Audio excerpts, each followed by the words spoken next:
100 years have passed since Queen Aelin and King Doran brought peace to Erilea.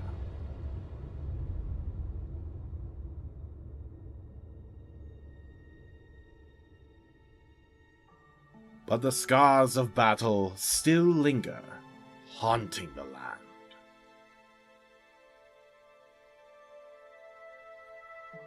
Erwan, Maeve, and the Vow may have been defeated, but a new threat looms in the shadows, waiting for the perfect moment to strike. As politics, love, and betrayal intertwine, farmlands are ravaged by bandits, trouble brews on the borders, and darkness lies in wait, ready to consume the land once more. Can this party of heroes rise above the challenges that stand in their way, and save Erilea from the brink of destruction?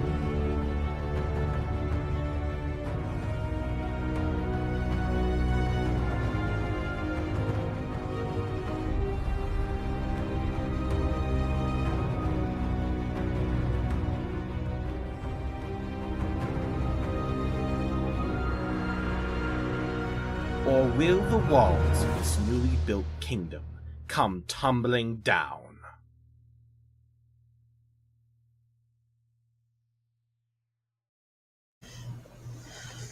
Hello and welcome back to another Saturday here at Heroes and Hooligans, where this week we are playing Chronicles of Erilea, Episode 4, The Aftermath.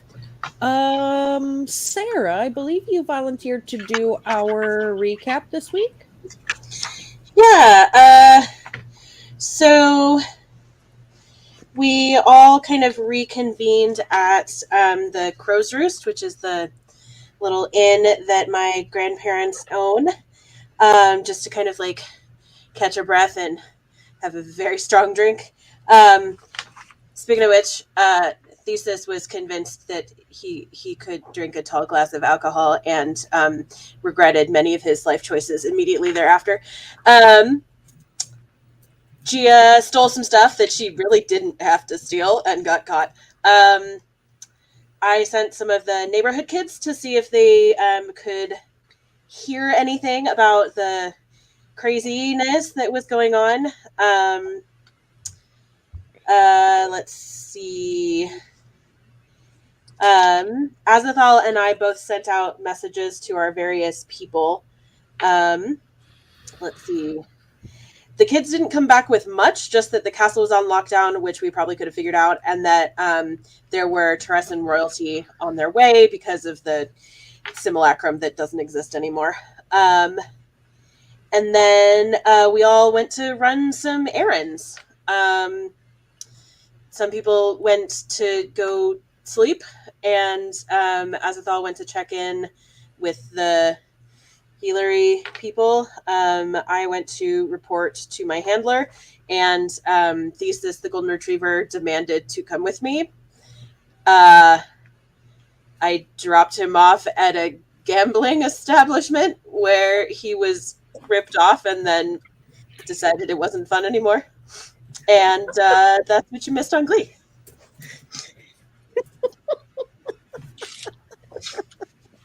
Yeah, definitely didn't turn out so fun, did it, Thesis, buddy? Oh, buddy. Oh, buddy. Yeah, that's pretty close. And Gia's not here, but Gia ended up finding a place to camp on the streets because she's too proud to tell anybody she needed a place to stay. So you got back to wherever it was that you were going to sleep, whether you were going home because you live in this city or you were staying at the tavern where Portia had brought you all. Everybody got a chance to get a nice, good long rest in. And we leveled up. Fudge monkeys. Okay, I forgot to do that. Yeah, you should be... So we're level 3? Everybody should be level 3. level 2. We all should have subclasses now, which is exciting. Oh wait, no, I am level 3. No. It's only episode 4. You shouldn't be level 3 yet. Oh, okay. Wait. First Level episode, level 1. Then you leveled up at episode 2 to level 2. Maybe you did. Yeah, you did. You leveled up right I have before it this. written down. My math is off. Okay, yeah, you did level up to 3. Okay, good job, hooligan.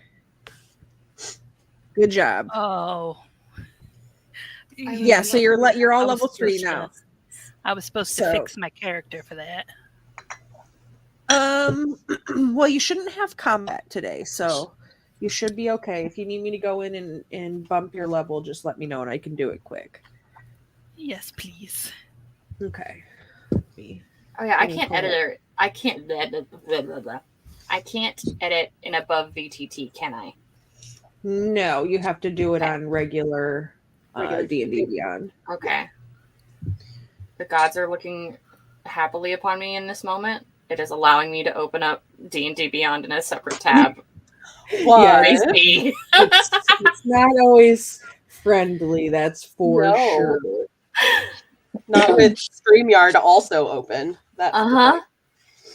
Yeah. I just gave up. I just gave into its demands. I negotiated with the terrorists, and now Oh, no, they're I did. Okay, I remember now. I remember what I did. We're good. Yeah, if you do it in above VTT, it pretty much just opens a separate browser window within the window, and it's like super draggy. But okay, while we work on some behind the scenes things, the evening has passed. Everybody got a full long rest. You got leveled up. The morning rolls around, and Portia had told everybody, "Come meet back here in the morning." So go ahead and like kind of role play it out, what your mornings look like. I don't care who goes first, you know, where you get up and what you decide to do. I think that Elowen would probably wake up and, do her general business. Get some shit up and running. Check on some projects, but she wouldn't take super long. She's too paranoid about what's going on to not immediately go back over to where everyone else was last night to reconvene and I don't know, figure out what is happening, because that's just not something you see every day. no. At least I hope not. If someone's seeing that every day, they've got issues. Uh-huh. They need counseling. They need some milk. But yeah, that's all I plan to do. It's just general little carpentry stuff, Yeah, so you just get up, get dressed, and head straight back over to the tavern to wait for Portia to wake up, essentially. Yeah. Yeah, that's fine. That can happen. So you do that and you head over and it's early. What time in the morning do you think it is that Elowen gets up? Do you think she's like a super early riser, like between 4 and 6, or like a 7 to 9 type of gal? She's an early riser. It's better to get things done before the heat of the day kind of comes in. So the darker, the better. But yeah, I think she likes to get up early. So she would get up early. She'd probably just like hang around her own home for a while, but she probably would go over there around like 9ish. Okay. Yeah, so you just kind of do some things at home, work on some of your projects that you already had, so on, and then decide to go over. Yeah, great. So you head over there. You probably leave your house about 8:30 just to be there by 9, and you get there. When you get there, it's Saturday morning, so it's a weekend, and they do a breakfast bar on the weekends where you've got like a buffet where you can pick what you want. So there's all kinds of breakfast foods. There's like different fruits. There's different kinds of granolas and yogurts and sausage and bacon and ham and eggs, both scrambled and boiled, and sunny side up if you like that gross kind of thing. There's different toasts. There's like hash browns, home fried potatoes, just the works, breakfast gravy, all of that. Biscuits if you like those too. Every type of potato is on Elowen's plate. All the carbs. Every carb. With like maybe a dash of greens here and there. And also, yes, I am also a sunny side up person. I like to scoop it with toast. Thank you very much. You are outvoted on this one, Huli. Sorry. It's got the texture of snot. I can't do it. That's what you have to How eat. is dry scrambled eggs better? Accurate. Oh my gosh. Buffet scrambled eggs are the worst scrambled eggs in every universe. No, Chris makes the best scrambled eggs. They're always juicy and delicious. Okay, homemade scrambled eggs, okay, but buffet scrambled eggs that have been under a heat lamp for 3 hours? Mm-mm. Well, I mean, there's no lamp. It's like magically warmed to keep it warm. And it's your grandparents' cooking, so it can definitely be trusted. Fine. Sunny side up is still superior, though. And there's somebody you recognize.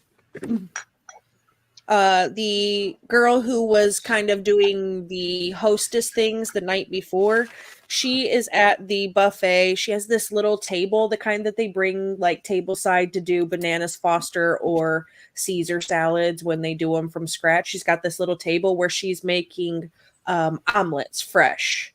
And there's like at the fruit bar, there's like the veggies too, like onions and mushrooms and peppers and all that kind of stuff where you could make, an omelet if you wanted that sort of thing.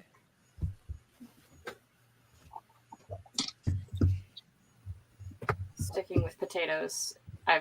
So you said potatoes. So you get hash browns, like the square kind that are super crispy on the outside. You get the kind that are like the shredded up as well. You get the home fries, which are like little chunks of potatoes. And then there's like this breakfast potato casserole that has little chunks of ham. It's kind of creamy and it's got cheese in it as well. And it's got like the greens that you're talking about is like the little green onion garnish that's on the top of that. And like the creaminess from it seems to come from a kind of a breakfast gravy. So it's got little chunks of sausage as well as little chunks of ham.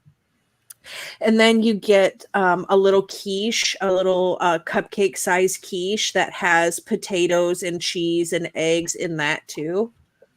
And so you get all the potatoes. I'm gonna have to go to actual Waffle House IRL after this. Yeah. Definitely smothered and covered. So, thesis, a quiche is a pie. It's a little breakfast tart. It's got a pie crust, and it is baked with egg and some sort of accoutrements mixed into it. It's got like cheese, usually some sort of veggies as well. So it's just like a little breakfast tart. It's like an omelet inside a pie crust. Yes. Exactly that. Ew. You're not a fan of potatoes? It's delightful. No, you don't get to hide that in the chat. That is getting outed right We're now. throwing that out in public. I like French fries from McDonald's. But That's potatoes! That's about it. French fries from McDonald's. Potatoes in all their forms are delightful. It is known. I love potatoes. I would die without potatoes. I would. I can attest. She loves potatoes. Oh wait, we got to point over this way. Mashed potatoes and gravy are my lifeblood. I don't know like, if I was it's the tism, but the fucking texture. It could be, yeah. Absolutely, it could be. You're a work in progress.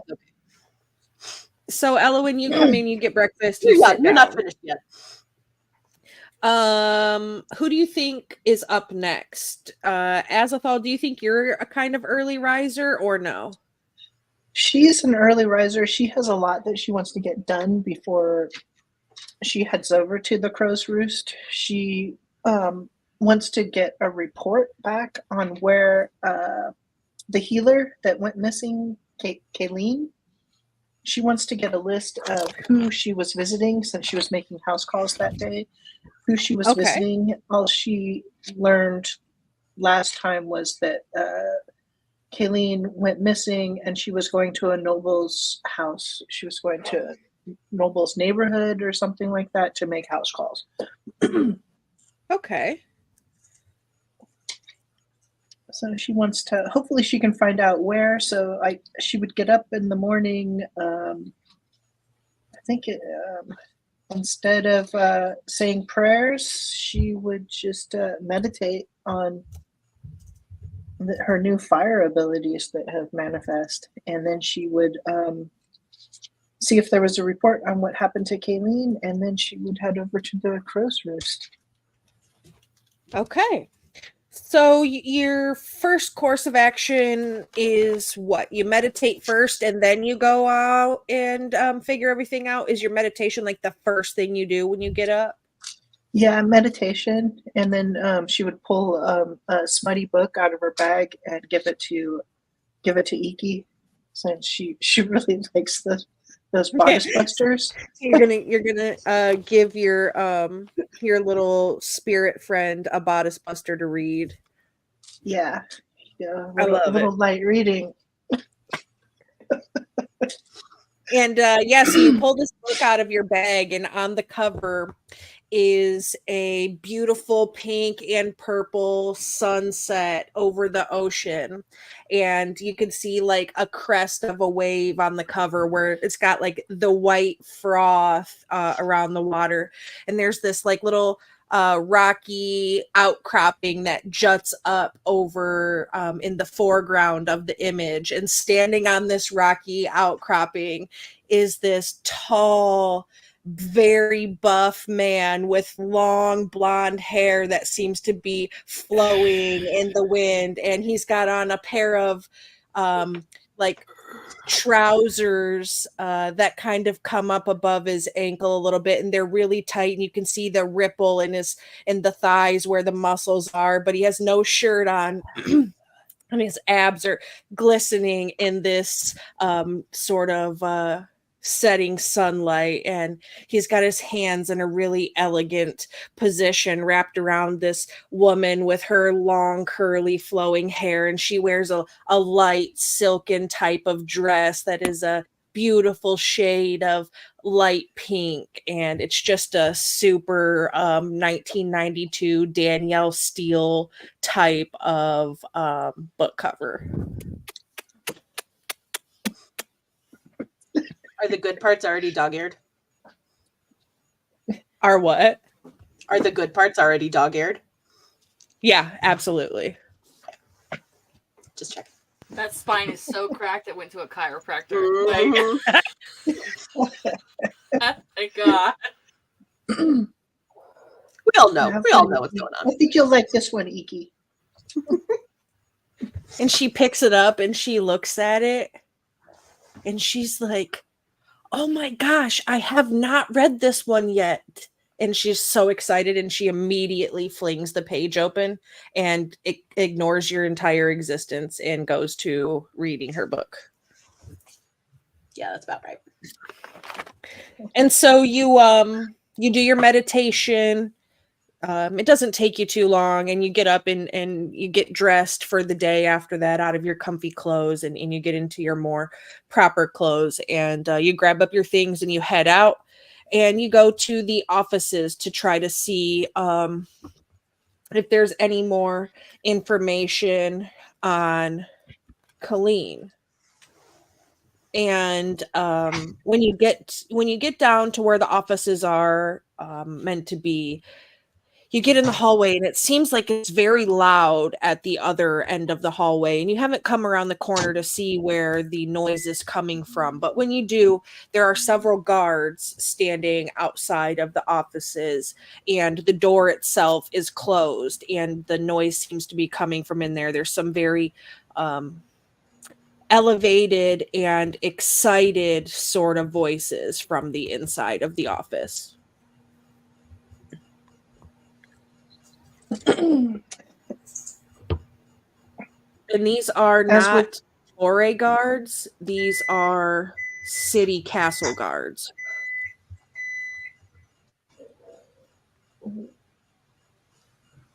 She would say to the guards, "Why are you in the Torre?"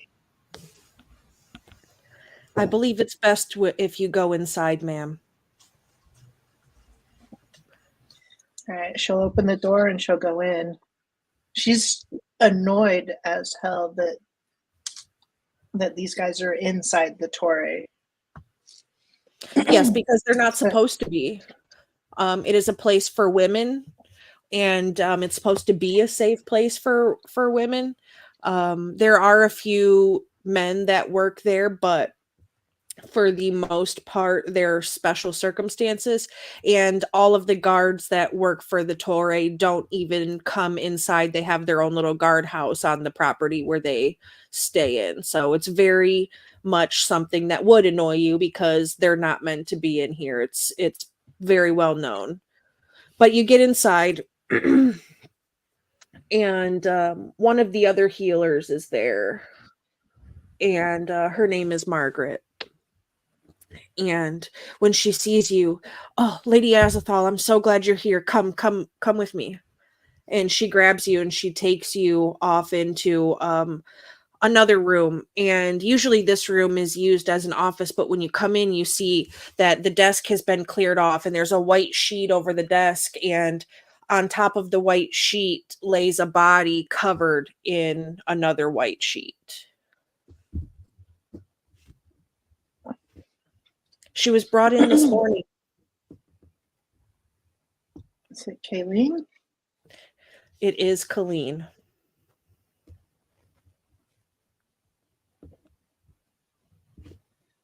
What do we know? She pulls the sheet back, and as she pulls the sheet back, you can see that the skin is grayed. All of the color has left this poor girl, and there is a large gash across the throat.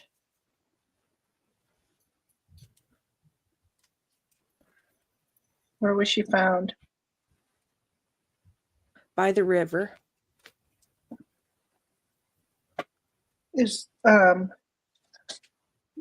Would Asno, is the river near the nobilities? Yeah, it kind of cuts right through a majority of, kind of runs like right by the northern side of the city. Comes right off the ocean.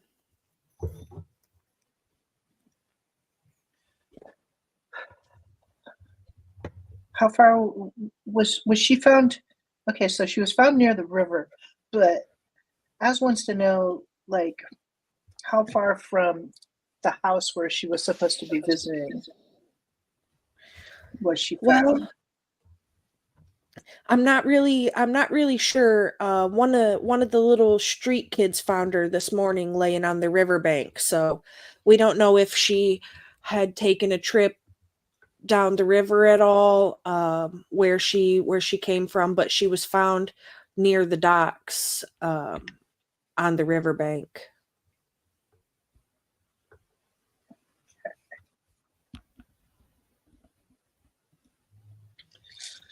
Okay, we need to notify her family. We also need to find out, did she actually make her visit?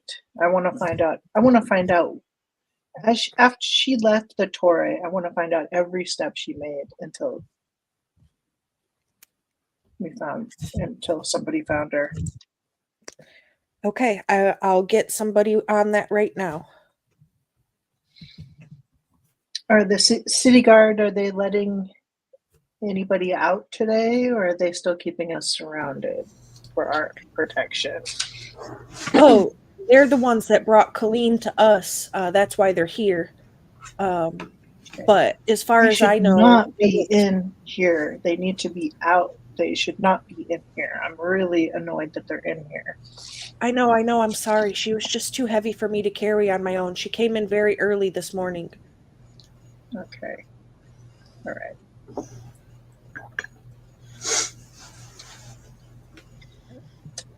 Okay. Let's I want to take a closer look at her. And when I look at the gash in her neck, can I find out how it was made? Yeah, you could do Like, a was it medicine made check. with okay.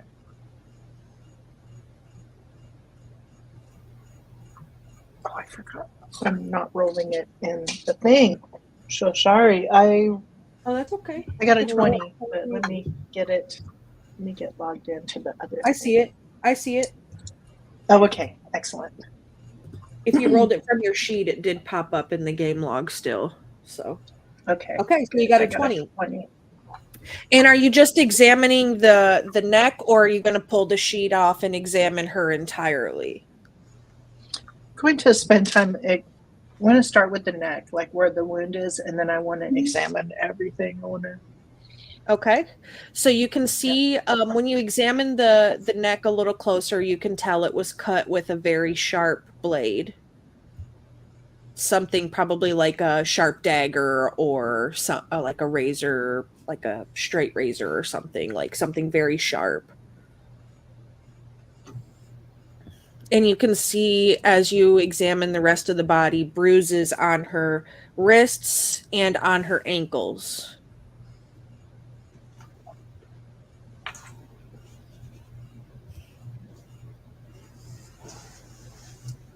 And you can tell that she spent some time in the water as well. The graying on her is, from the spending a little bit of time in the water, but also her tummy is a little bloated. And her fingers and toes are super pruned from spending the time in the water. Like how skin gets when it spends too much waterlogged and soggy.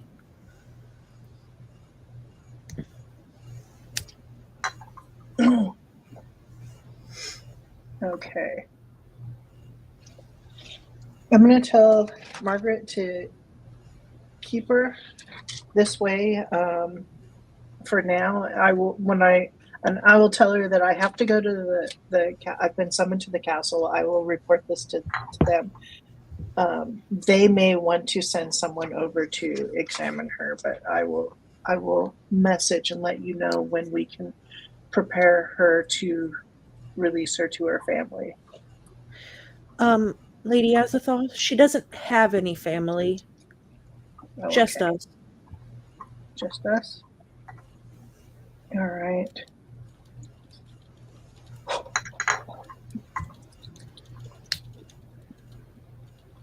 I'll take her down. I'll have them some help to carry her down, and I'll have the guards out of here as soon as possible.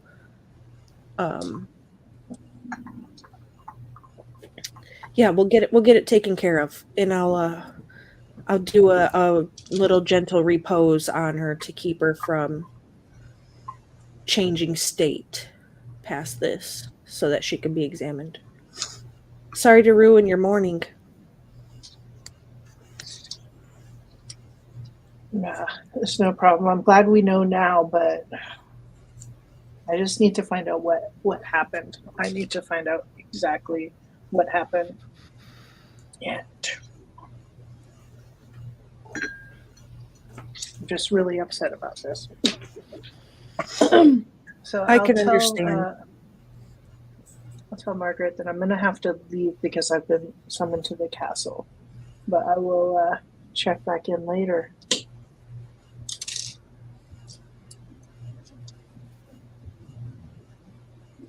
And she's going to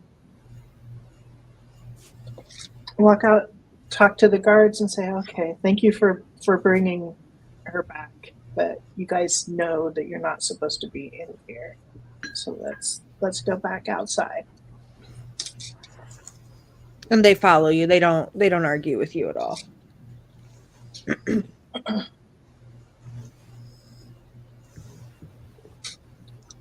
and she's gonna head over to the crow's roost. Okay. What time do you think it is when you get over there? Let's see, she got up early, maybe like 8:30 or so. Okay. Yeah, so you get there just before Elowin, and you see the same breakfast bar that Elowin saw. You can have whatever for breakfast that you want to have. She really likes spicy food. I think she would probably have some harissa or something with some poached eggs and grab a piece of bread.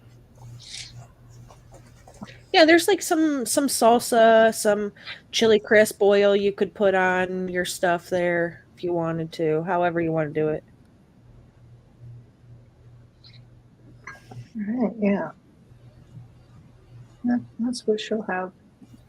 Yeah, and so you find a seat and sit down, and then shortly after you get there, Elowin comes in and grabs a plate and comes to your table to sit with you. I assume you sit with Azathoth when you sit down, Elowin. Oh, yeah. Right? Yeah. Okay, great.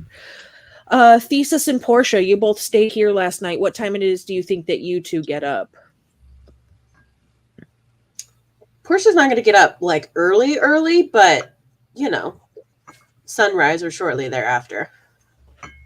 Wonderful. And what does your morning routine look like? Well, when she's here at home, I think,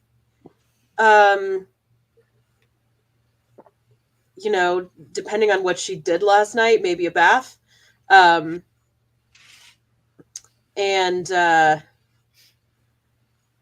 trying to just organize all of her crap and figure out what she could possibly need for anything that could possibly happen today. And kind of doing that thing where, like, if you're trying to take a little tiny purse to a party, but you have like 2 more things than will physically fit in said tiny purse, and you think that if you put it all in and it doesn't fit, if you take it all out and then put it all back in again a different way, that somehow you will trick the laws of space-time. I think she's doing some of that. And she'll probably eventually give up and leave out the lip gloss. And just acknowledge that the laws of time and space cannot be fucked with, and come downstairs, wearing some much more practical clothes than she had on yesterday, and find her grandparents and kiss them good morning, and grab herself some very strong tea, and probably one of those omelets from the omelet bar. About what time do you think it is? Oh, by the time she gets downstairs after fighting with the laws of physics, it's probably, I don't know, 8 or 8:30. Yeah, so probably right around the time, 8:30, right around the time when Az comes in. Yeah, so you all get breakfast and sit down. Thesis, what about you, little buddy? Little buddy. Wagging your tail. Thesis usually starts his morning. He just gets up and stretches hard, and he's used to waking up pretty early, growing up on the ship. So he's up a little bit before dawn. He's trying to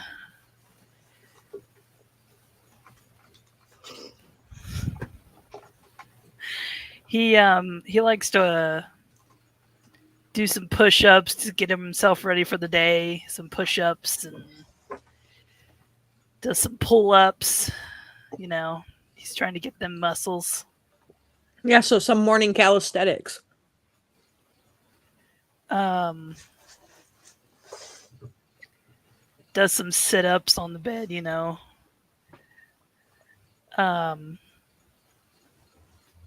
He walks out of his room and starts looking around for people. He goes over and knocks on Portia's door. But I'm assuming she doesn't answer. Depends on what time it is. Well, I mean, probably around the time that you went to breakfast, so he walks down and looks for you guys. Yeah, and you see about the time you get down there is when Portia's going through the breakfast line, and you see the whole breakfast spread where you could get something to eat as well, and where they're kind of starting to congregate at a table. What does Thesis have for breakfast? He gets a bowl, a big old bowl, and goes over and just starts scooping in a shit ton of fruit. And Fruit is good. There's melon. There's 3 different kinds of melon. One of the pink variety, one of the orange variety, one of the green variety.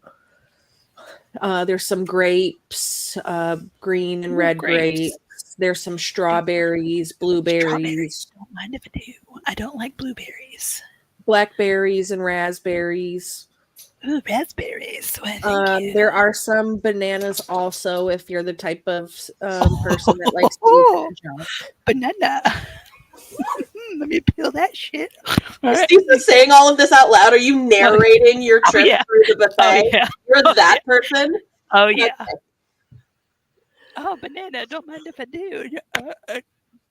Whoever is in line behind you is very uncomfortable. I'm uncomfortable. I'm sitting your over here. bitch. So yeah, you just see Thesis come to the table with a giant bowl heaping with fruit and an unpeeled banana sticking out of his mouth. Pops it I'm gonna down. lean over to How's ask it Paul, be going, like, ladies? oh god, do we have to teach him that he has to peel the banana? I know how to peel a damn banana, woman. I mean, my lady. Don't hurt me. Anyway, Down and eat your food. You know we can hear your narration all the way over here. Yeah, so there's all kinds of good fruit. There's even some fruit juices, Thesis, if you don't need no tall glass of alcohol for you this morning. Aww. Please no. Forever again. You could have some fresh squeezed pineapple juice. You could have some orange juice. There's some grapefruit juice if you're the person that likes to drink that sort of thing. Oh. My favorite. And there's like even a blended juice that the little tag in front of it says P period O period G period. Yes! That is the best stuff ever. He's picking up each of the kids. The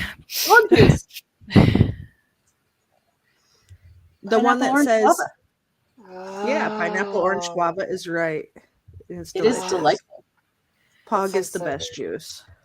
He kind of is picking up the containers Passion. and sniffing them. You know, Passion orange guava. oh, that one smells gross. Oh. I have seen them done both ways. Picks up the Pog one. That one smells like fruit salad. Ooh. He takes the whole pitcher. Just the whole pitcher of juice. You got it. All right. So Thesis walks away with this little clear pitcher full of passion fruit, pineapple, orange, guava juice.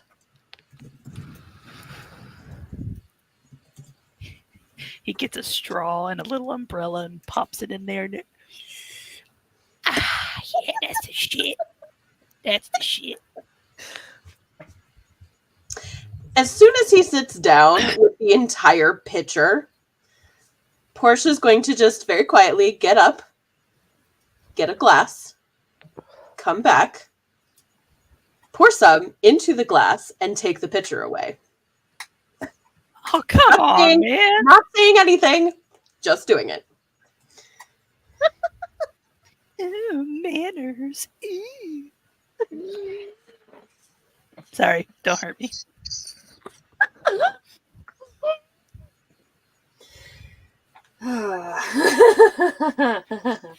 Oh man, you're fun, kid. You're real fun. How was everyone's evening?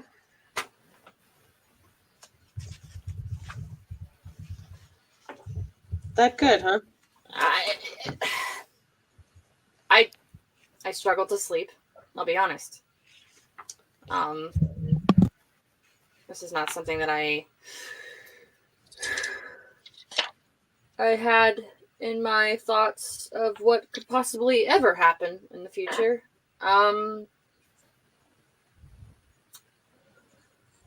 I've seen a total of 2 dead bodies in my lifetime, and seeing whatever that was, and then the ensuing battle after. I'm just very surprised, shocked. What's another word for it? Unsettled. Yes. I feel very unsettled right now. In fact, I had some weird dreams last night too about like magic related things, and that was weird. I'm not putting a lot of stock into it at this point, but I don't know, things just are happening now, and I'm coming to grips with it. You know, I'm not saying I'm not gonna do this anymore. And what I'm saying is like, give me a second. I'm with you. But holy shit. First of all, congratulations on making it this far, only having seen 2 dead bodies. That's really quite impressive. I was very impressed myself. I have seen a number of them, but none of them look like that. So that's off-putting. Mostly they just look like regular people with several holes in them. That was not what that was. I grew up on the sea. I saw my fair share of dead bodies. How Mostly does flu- Azathoth mostly fluid feel water. hearing the topic of dead bodies after what she's experienced this morning? I mean, Az has seen a lot of dead bodies. Occupational hazard. Yeah, because of being with the Torre, but also fleeing after the previous war.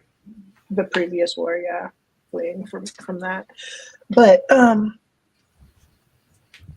she's just really having trouble maintaining like calm emotions because she's really freaking annoyed. First of all, that the city guard went inside the Torre. And granted, they were helping carry a body, but they kind of could have left without being told to leave. And she's gonna tell you guys about what happened to Eileen, to her healer, getting killed last night, and that she's been summoned to the castle to meet with the king, and she was wondering if you guys wanted to come with her to. Can you either spell that name or put it in the chat for me? Yeah.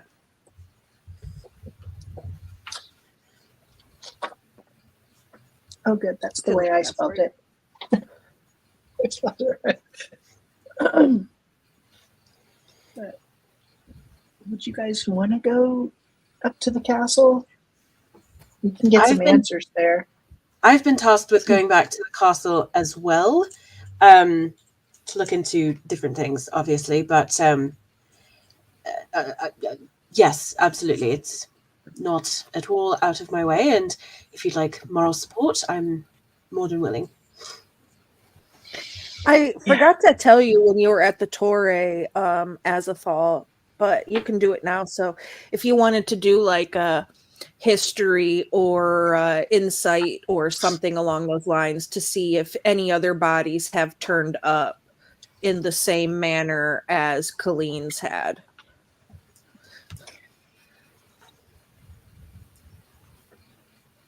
And those of you who are listening, who she's told about, if you have any knowledge or would like to see if you have heard anything. Portia, I assume you probably would want to know. Yes, please. Yeah, you can do sorry. like a history or insight or something along those lines. I will do insight if that's all right. I'll roll too, just for fun. Not wonderful, but not terrible either. 13. I got a 19 on insight. Where's insight? It's in that big center column of skills you have. They're in alphabetical order.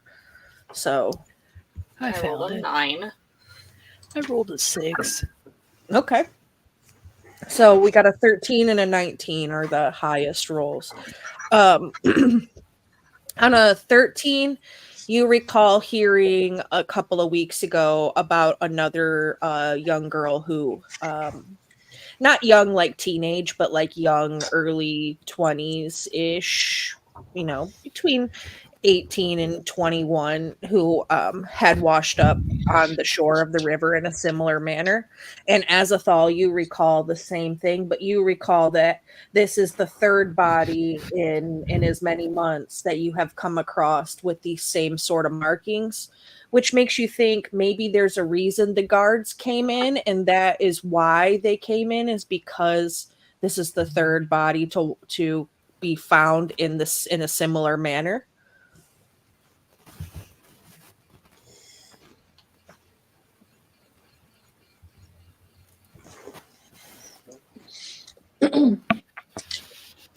So she'll tell those guys like, hey, this is the third young woman to show up like this in the last 3-ish months. I wonder if there's a connection, or I don't know. We just need to find out more about it. I just want to find out more about this. They weren't all from the Torre. Nope, this is the first one that was a member of the Torre. All right. And this section of the river is near the part of town where the nobilities live. So this is just kind of odd to me. That is not a section of the river where the city is accustomed to finding random bodies wash up. No. Portia, I'll tell you, on your 13, the body that you recall was a young woman that worked at one of the local comfort houses. Okay. Is there a part of this city where bodies do just... Well, the lower ward, I suppose. Was this like an expensive place, or was this like a cheap place by the docks that this woman worked at? Not by the docks, but an expensive place where that sort of thing typically doesn't happen to the girls that work there. That was the nature of my question. Can I spell expensive? No, I cannot. There we go. I fixed it. Can I spell expensive?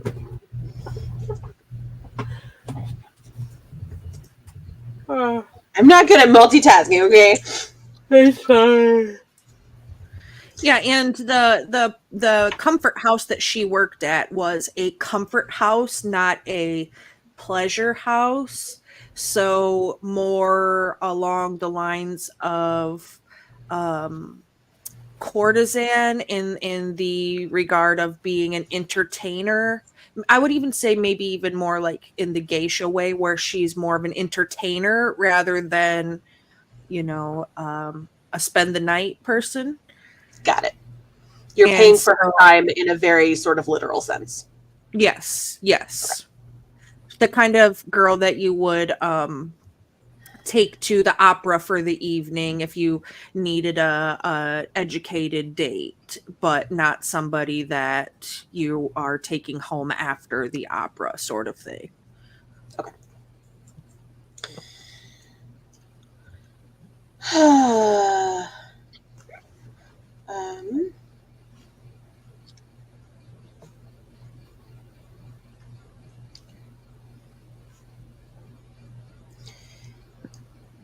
And I'm sorry, Azathal, did you say there was anything unusual about the condition of the body other than that it had been in the water for a while? The blade looked really sharp, like razor sharp. I mean, the line was the cut was from a really sharp blade. Okay. Her wrists and ankles look like they had been bound, rightfully bound in some way. Oh, that's right. That's what I was. Okay, yep, that's what I was remembering. Yeah. I could put my finger on. And she was making house calls in the noble neighborhood, but she was found in the river that's just adjacent to that. So she had to have been killed close to where she was anyway, and then dumped right there. That's what I'm assuming. All right. Well,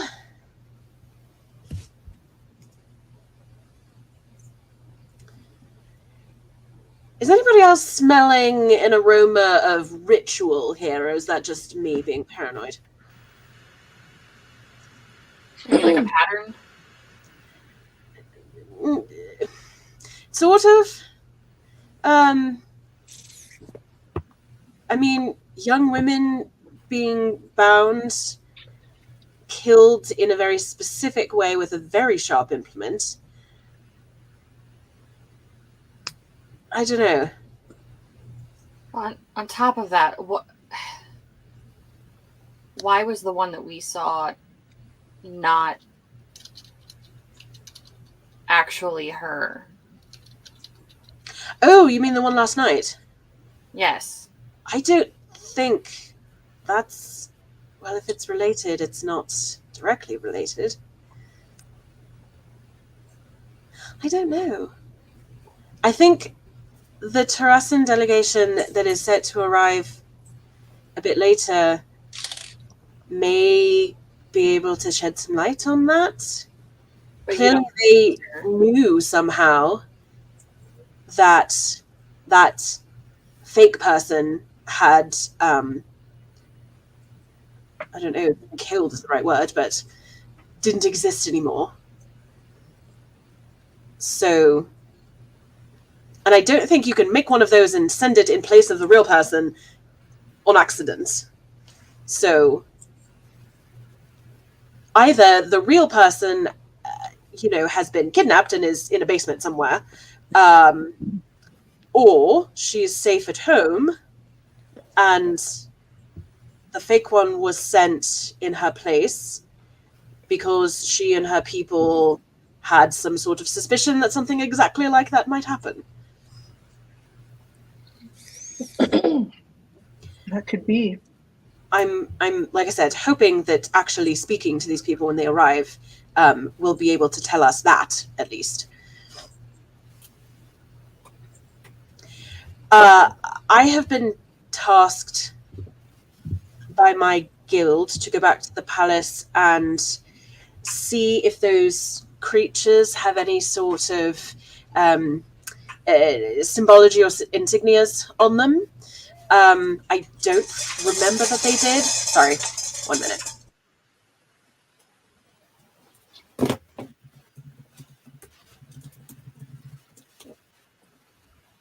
Sorry, the auto feeder for the cats is quite noisy.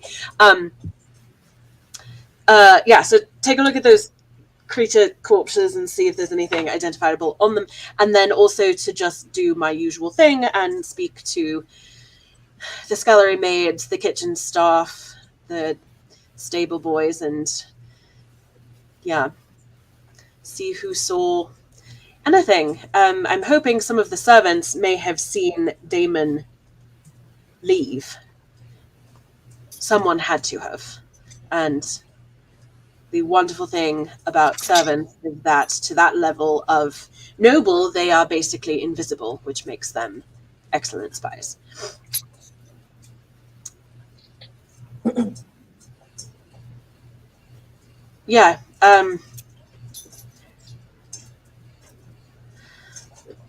I don't know that they'll be able to shed much information on these dead girls, but surely somebody did something last night when the shenanigans went down.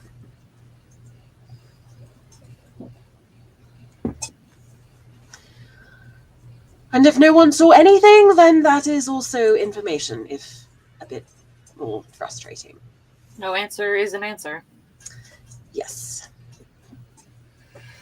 Well, I am not really to invest it in.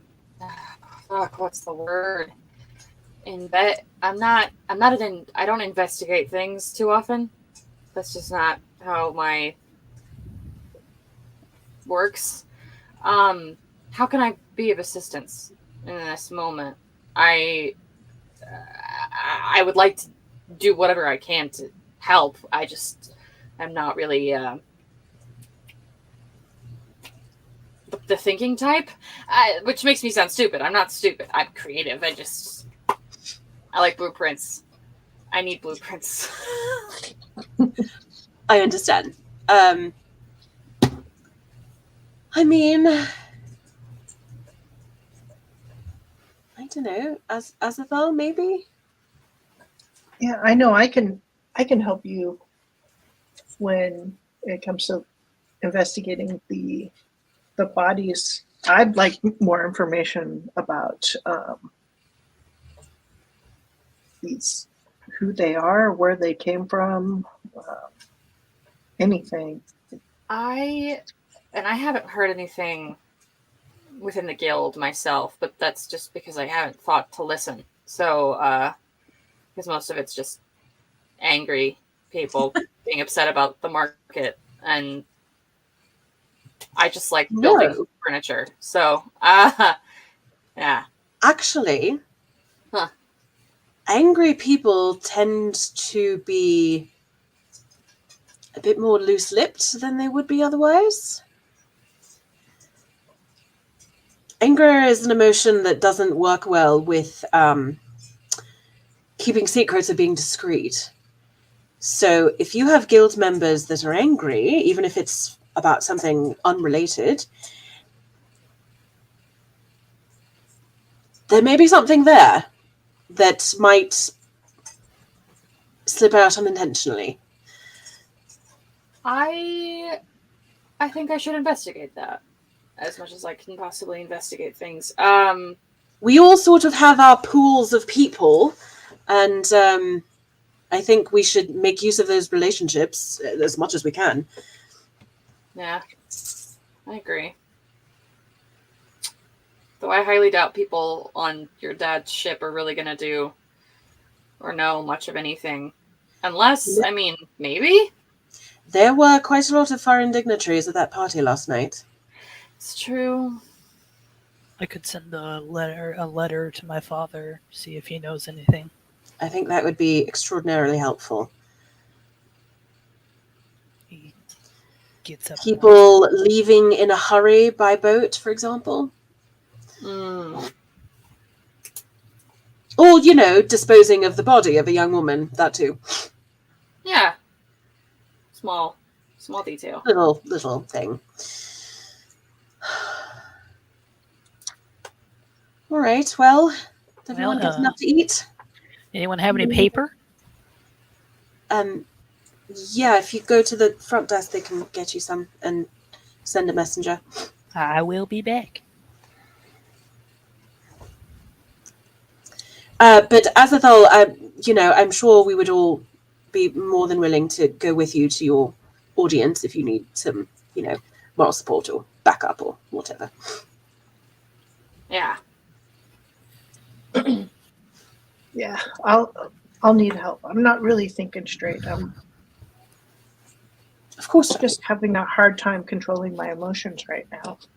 Completely understandable, darling.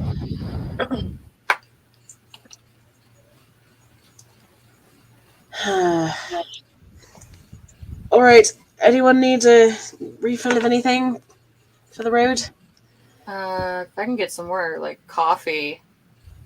Absolutely. I will go grab a fresh pot. I think I'm going to need some too. Oh, good. Can you fill up my juice while I go write a letter to Papa?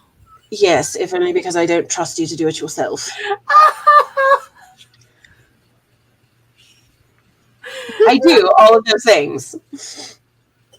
Yeah, so Thesis, what do you go to the front desk to get a paper and a quill, and what do you write in your letter?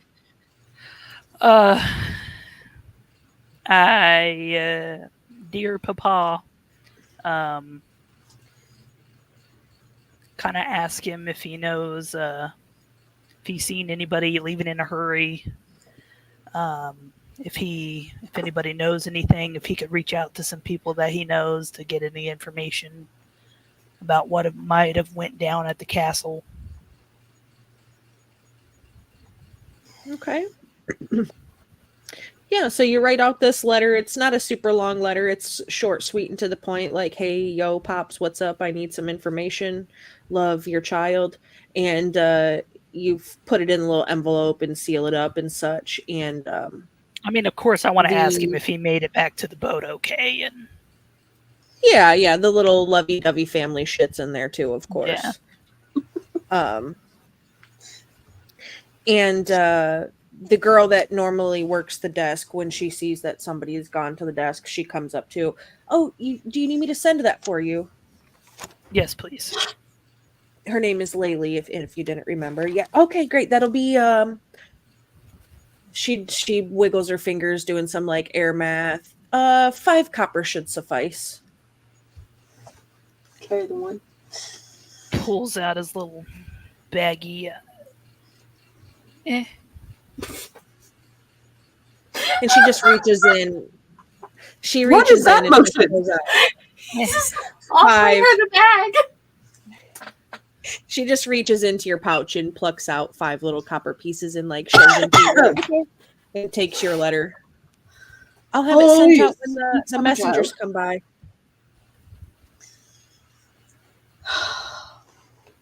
Thank you. Appreciate You're it, welcome. Pookie.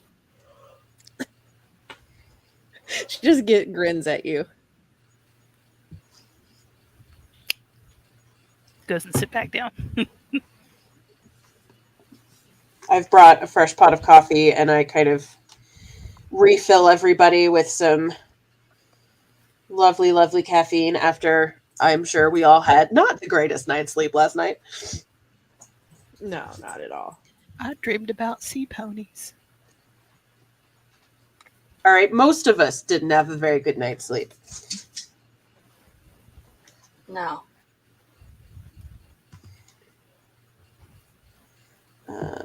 Sorry, I'm writing.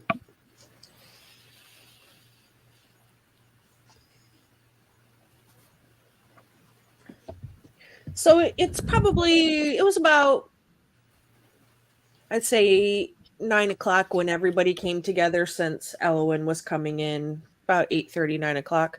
So about a half an hour, 45 minutes passes. So it's like 9:30, quarter to 10 sort of thing by the time you get done and get fresh coffee and everybody's ready to go. And you're able to go on about your merry way. Is everybody going to the palace for Azathal's thing, or Elowin, are you just going to go straight to the Oh carpenter? no, I'll go to the palace with all y'all. Okay. I'll hit up my guild friends after. Okie dokie. Yeah, great. So you head out of the tavern. It's Saturday morning. Your grandparents' place is a fairly popular breakfast place on the weekends, which is why they do the breakfast bar. There's quite a bit of people out and about in the streets, and the presence of guards is more noticeable through the streets today. It's a little more heavily equipped as opposed to normal, given the events that had taken place in the castle the previous night. So you head towards the castle. It takes you 15-20 minutes to walk there with all of the foot and wagon traffic that you have to deal with on a Saturday morning. It's usually fairly popular for markets and things of the sort, and it's a weekend, so people come into the city on the weekends to use its amenities, the theaters, the taverns, the shops, things like that. So it's pretty busy. And you make your way through, you bob and weave through all of the people, and you get to the castle gates, where it is very, very heavily guarded, and you're stopped at the gates.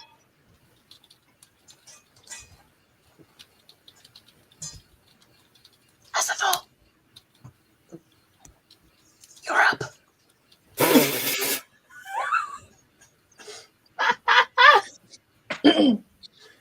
I mean, I could be too, but you were the one with official business. Asafal would walk up to the guards and say, "We've been summoned to the castle," and show him my emblem from Vittore, just in case they don't know who I am. Do you show him your summons? Yes. Yeah, so he snaps his fingers and calls another guard over, and you're escorted through the castle grounds up to the castle. Back into the main castle room, which was your throne room that had been turned into a grand sort of ballroom area. Good. No, man. If it wants to load, or if it's going to tell me it won't load, that also happens a lot. But anyways, giant room, throne, dais, all of that. The tables are cleared away. It's back in its normal royal splendor. Yeah, of course, you fucking thing. All right, well, you don't get a map because my map wants to be a jerk, so we'll go back to the... If any of them will load. No, you're all together with Azathal. Correct. Yeah, you're all together. And you come into the throne room, and you see that there are the royals of Ardalan, of course, are there, king and queen and such. But there are also some of the foreign dignitaries that were there previously, and there are two new figures that you probably don't recognize because you're not really in the circles to see them, but they are dressed in the regalia of Teresin. The woman has long, beautiful blonde hair, very turquoise kind of eyes, and she's dressed very elegantly, the way that a king or queen would dress. And the gentleman has sort of short, cropped, white, like platinum white blonde hair, and he also has some bright, like teal, turquoise color eyes as well, and he's dressed very kingly. Are either of these people I would recognize? They're not ruling royals, so probably not. Okay. Not dignitaries that have been here much before. Mm-mm. Okay. No. You could try to do a history check if you wanted to see if you could recognize them. And I'll even say you could do it at advantage since you tend to be in royal social circles on a regular basis. Sure. Not going to say no to that. 15. 15. Yeah, so you kind of recognize the way that they look. You have met their children before. You know their daughter, Alina, is the current queen of Teresin. Their other daughter, Aenwyn, is the one the simulacrum was of. This is Aelin, Galathinius, and Rowan Whitethorn.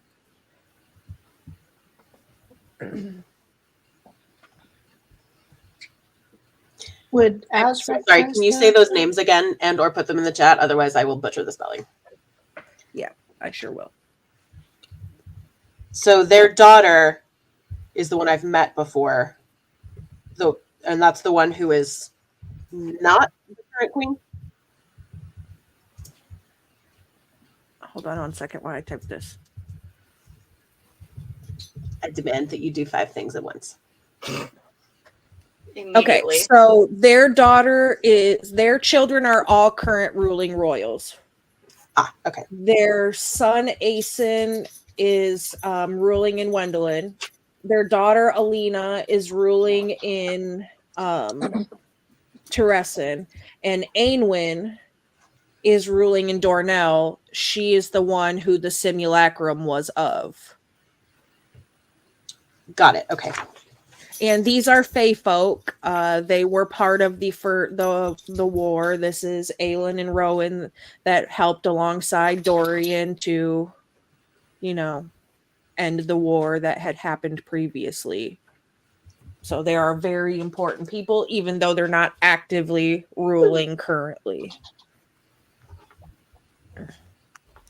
And there seems to be, as you sort of come into the throne room and you're let in, and you're kind of kept towards the back because there's a lot of commotion and a lot of talking and some raised voices because it's a very heated and emotional thing that this happened in their castle, and they want to know what's going on, where's their daughter, and so on.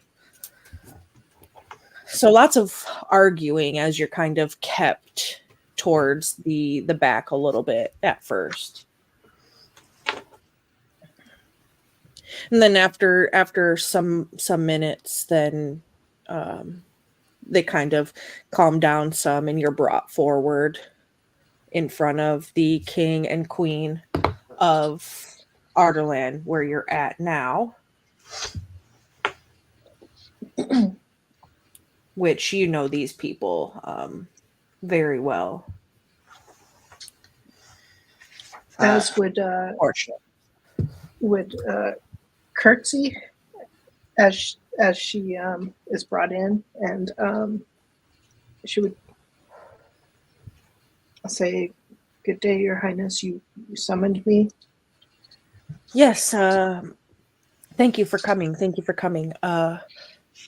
I need your assistance, your medical magics. And a pillow is brought towards you, and on this pillow, it's like one of those fancy like ring bearer type pillows, and there's like a walnut wooden box on top of it, and a guard carries it over, and he opens the box, and inside the box is a finger.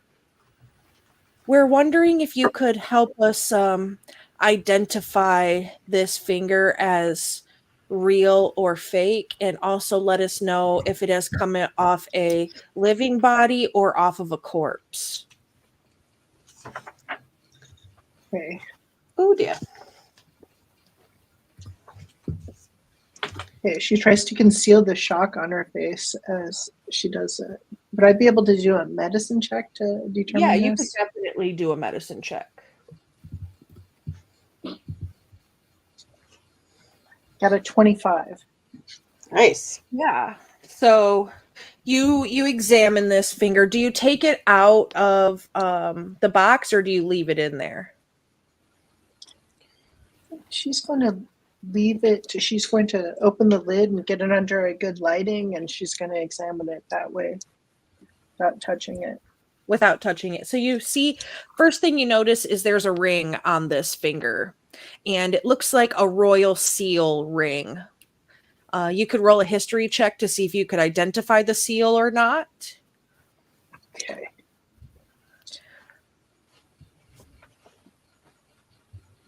Well, I rolled a nat 1 for a 2 on that history check. Yeah, so Ooh. you don't recognize the seal, but you recognize the ring enough to know that it is a royal seal of some sort. And you begin examining this finger. You're looking at the cut lines. You're looking to see the tissue without touching it, like the coloring of the skin and sort. And you're able to figure out that it is a real finger and that it was cut from a living body, not from a corpse. Okay, she will definitely human from a living body. And do you recognize this ring? I don't recognize the ring. a young man who you had seen at the ball before, the night previous. This young man is Devden Whitethorn. He pipes up and he says, "Yes, that's my wife's ring. That's the seal of Doranel."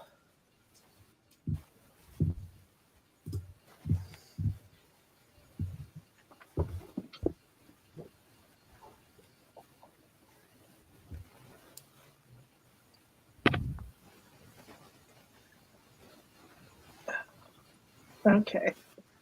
The seal of Dornell? Yes, and you know Doranel is the country that the woman who the simulacrum was of. That's where she's the queen.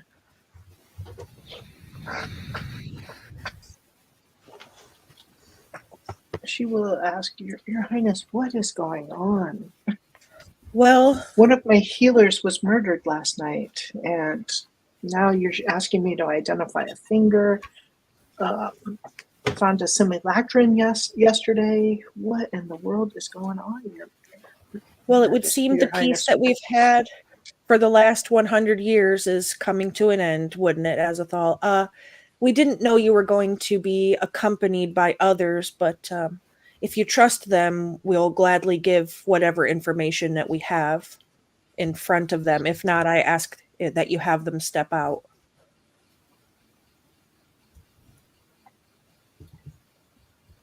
I trust them. Okay. I just need you all to swear to secrecy of anything that you hear or see while in this room.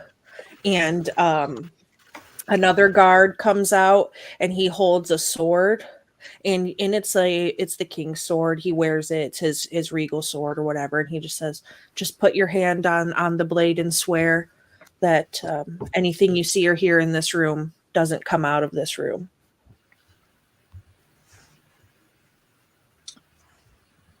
I swear it.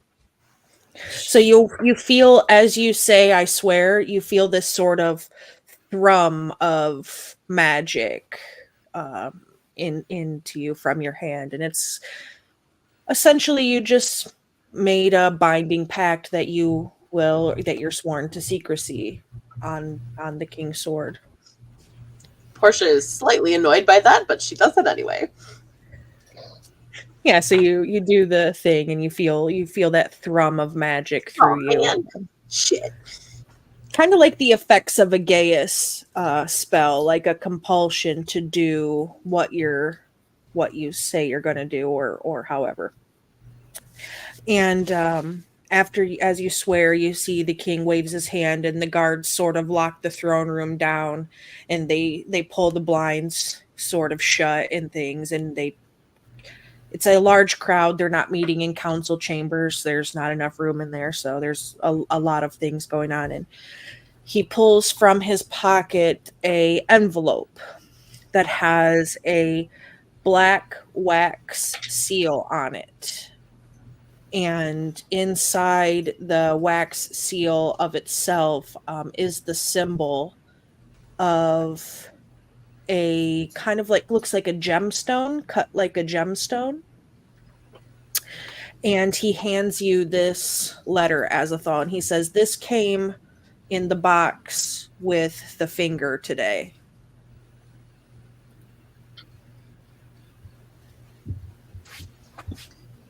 She'll take the parchment and start reading. Is that a seal that I would recognize while she's reading? You do not. It is not a seal known in this land at all. So you open this letter, and essentially what it breaks down to saying in the letter is that the sender they are anonymous. They don't say who they are. It has the Queen of Doranel. They're holding her captive, and they have a demand. They want a sword, which, as far as anybody knows through history of the last 100 years, was lost after the war, named Damaris.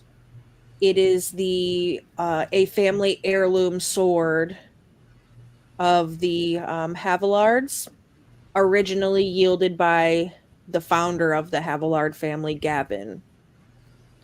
So they want this sword, and they're holding the queen until they get what they want.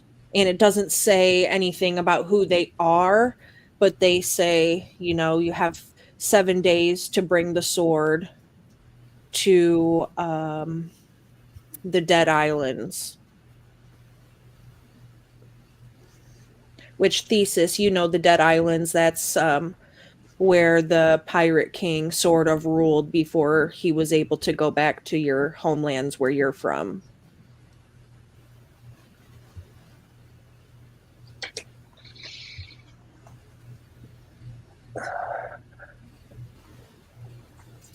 Wow. Do you have any... Are you going to give him the sword? Do you have any idea where the sword is? The woman, Aelin, she pipes up. I haven't seen that sword in 100 years. Dorian wielded it last, and we thought it lost after the war, but apparently they know something we don't.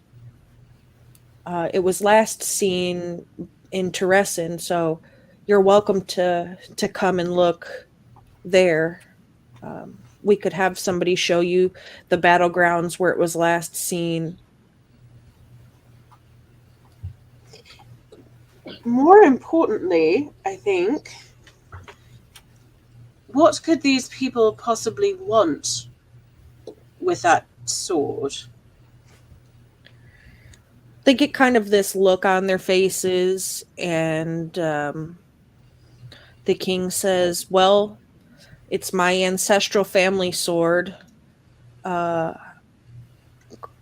Its ability is to see truth. It's a truth seer. Uh-huh.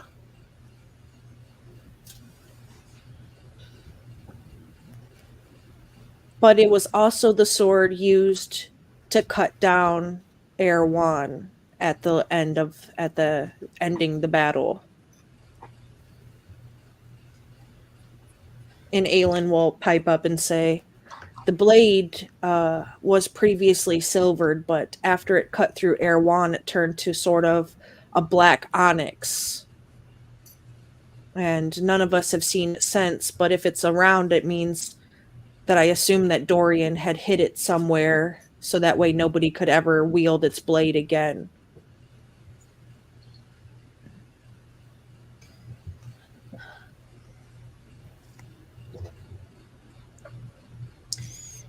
This seems like the sort of thing...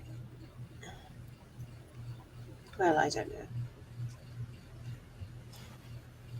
Something that would hold a lot of symbolic power more than actual physical or magical power. Does that seem accurate?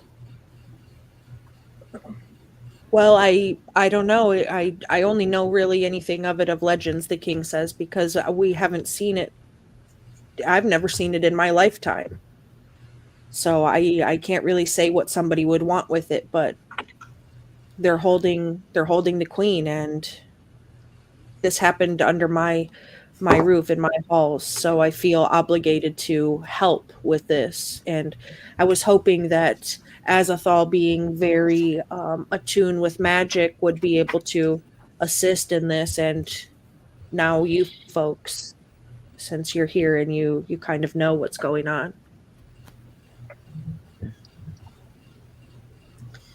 What was the name of that sword again? Damaris, I'll put it in the back chat. Thank you. Yeah, someone went to quite a lot of trouble with all of this, really.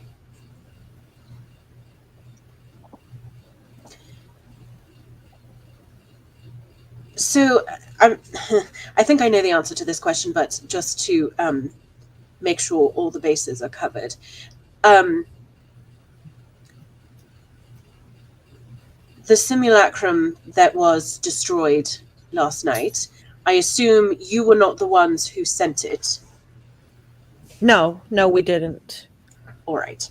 I had wondered why my wife had been acting weird, but I figured it was her stressing about being away from her kingdom. She's very hands-on and a little bit of a control freak. So leaving the council in charge while we were away for this week, I felt was maybe stressing her out. But now I know that it wasn't actually my wife traveling with me.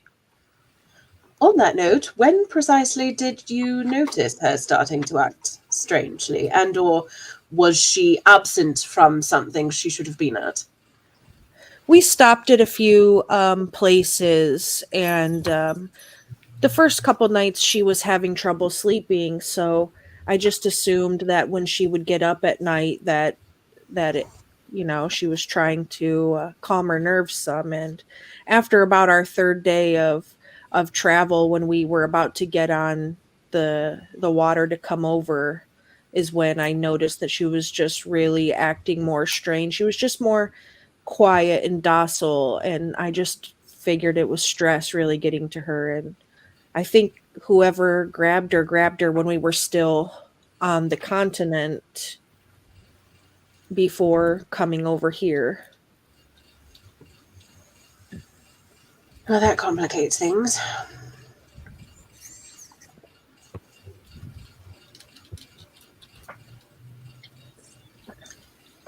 And I will say, the king pipes up, it's not that I want to turn over my ancestral heirloom to people making demands, but she's a queen after all.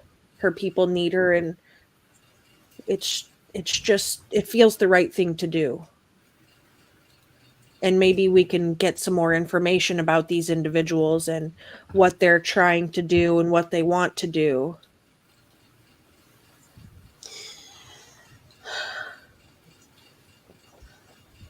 Another question, and I apologize in advance if this seems a bit impertinent, but have any of you, looking at the King Queen specifically, have any of you seen Prince Damon since the party last night? Oh, my son said he turned up this morning drunk as a skunk at the house. Uh-huh.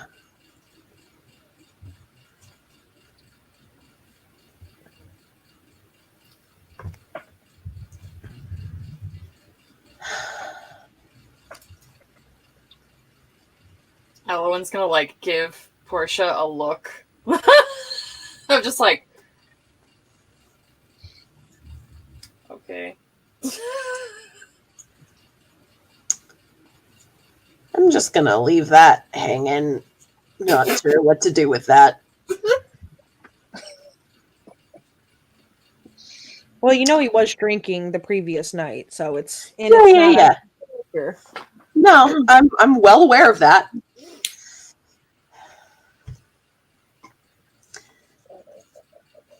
Well, at least he's still in town. He hasn't run to a non-extradition country yet.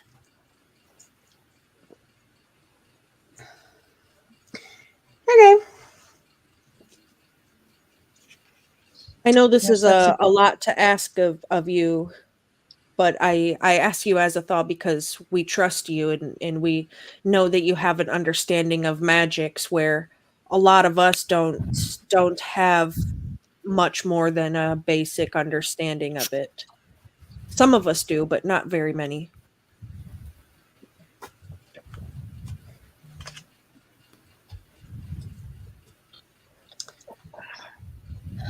I'll see what I can do.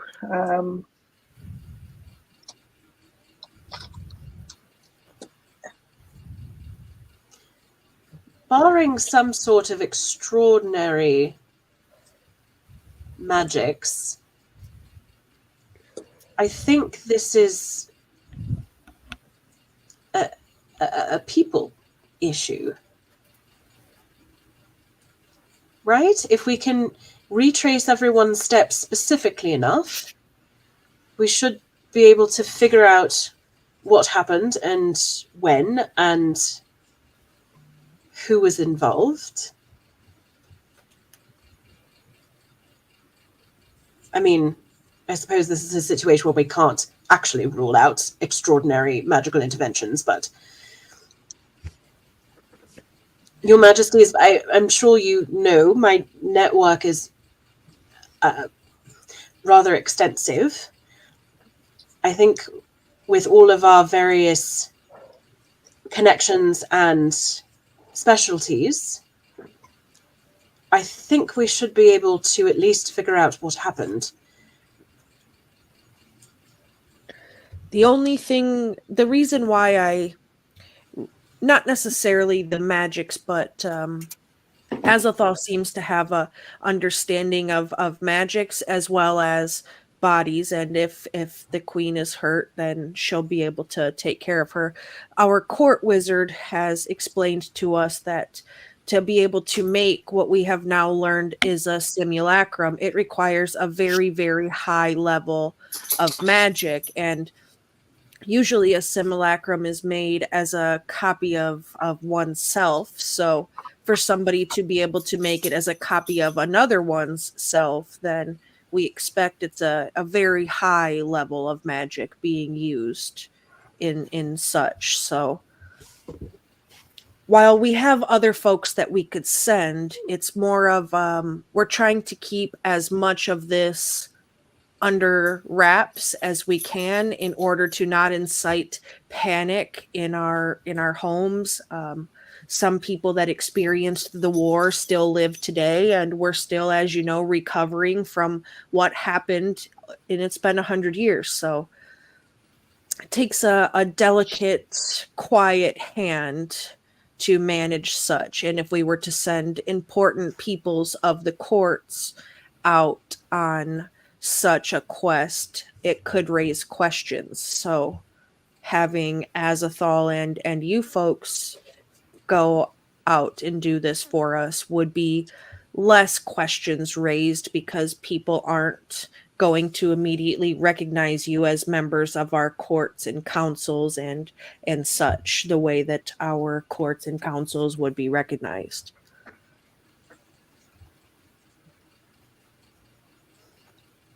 I understand. That makes sense. And we know Azathoth is meant to be traveling soon anyways, with the new Torre meaning to open in Teresin, so sending her to Teresin to do some investigating is not out of script for what's meant to be happening.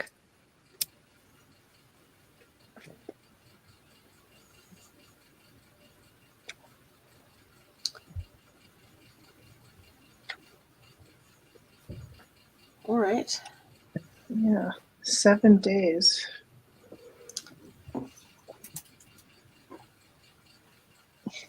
How long would it take to get to the Dead Islands from here, assuming we left right now? To the Dead Islands from here would be about 3 days by land. But you scared the shit out of me. God damn it. My husband just came in the room. He scared the shit out of me. But you are meant to go north to Teresin, which the battlefield in itself is a 4-day trip by land, and then about a week to the Dead Island from there. So, assumably, some magical means of travel will probably be offered. Yeah, my just sort of thinking from the perspective of this blackmailer, if they assume that we have immediate access to this sword, trying to figure out how much leeway they've given us, which the answer to that is none at all. If we don't have a means of magical transportation, I could always contact my father. If we don't have means of magical transportation, we are fucked. There's no way to get anything done in 7 days. Yeah. Unless someone who knows where the sword is and can present it right now. I have a ship that sails 2 times faster than a normal ship. It was a gift to me from Rolf. Aelin speaks to you. I'm willing to take you to Teresin north with me, and it'll take about half the time as it would normally to get there, and you're free to borrow it to go to the Dead Islands. I just hope to see it returned in one piece. It has a bit of sentimental value to me, as well as it being very useful in terms of travel. Of course, Your Majesty. Getting places as quickly as possible. Time is of the essence in this particular instance, I think.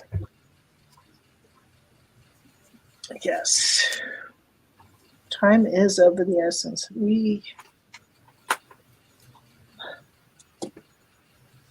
can set out this evening if you have things that you need to take care of in town before we go, but leaving today is probably the best idea with a 7-day time frame, and we just received this today, so making the assumption that it starts from the moment we receive it, we don't really know if they know that we've gotten it or what, but either way. Yes, I think several of us have some things to take care of in town, several of which are pertinent to this. So, and Azethal, Lady Azethal, I didn't miss what you said about one of your healers. I extend my apologies for that, and please let me know if there's anything the Crown can do in terms of burial expenses or assisting her family. I don't know the young woman. I'm sorry, but if you need anything, just let us know. If you could send an inspector over to examine her and just verify what my thoughts are on what happened. Yeah, we could definitely send somebody over. Who will be in charge while you're away, so that way I know who to contact. Would it be Margaret? Is Margaret Margaret in charge? Margaret would be fine. Okay. Yeah, have them contact Margaret at the Torre. This is the third murder of a young woman in the past several months. So I am concerned about the pattern, stopping the pattern. Oh, that is also very pressing. I will have my investigator speak with Margaret about this, and hopefully we can figure something out.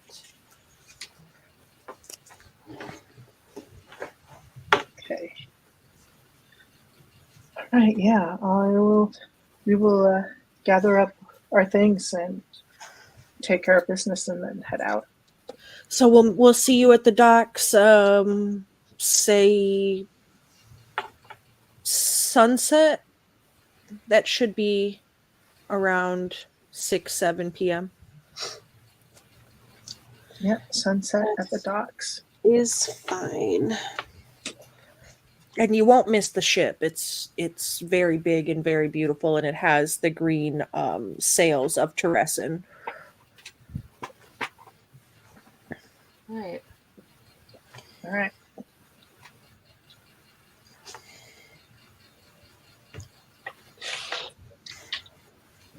Well, thank you, Your Majesties. We are honored to assist you in this endeavor.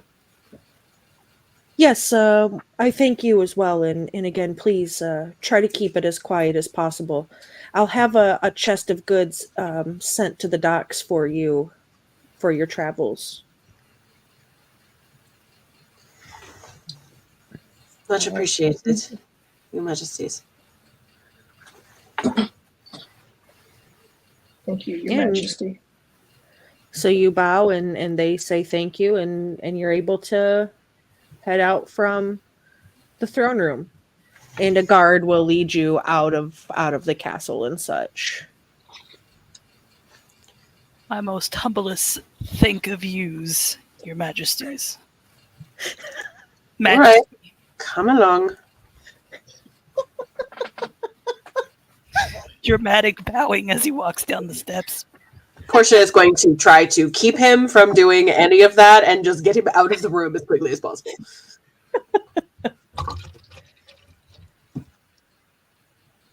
I think she's a little bit afraid that the more dramatic the bows get, the higher the risk of him just fully falling down, and that is what she is trying to avoid. That's fair. That's fair. Slips a little bit on the last step. And then just in half bowing, just Bonk.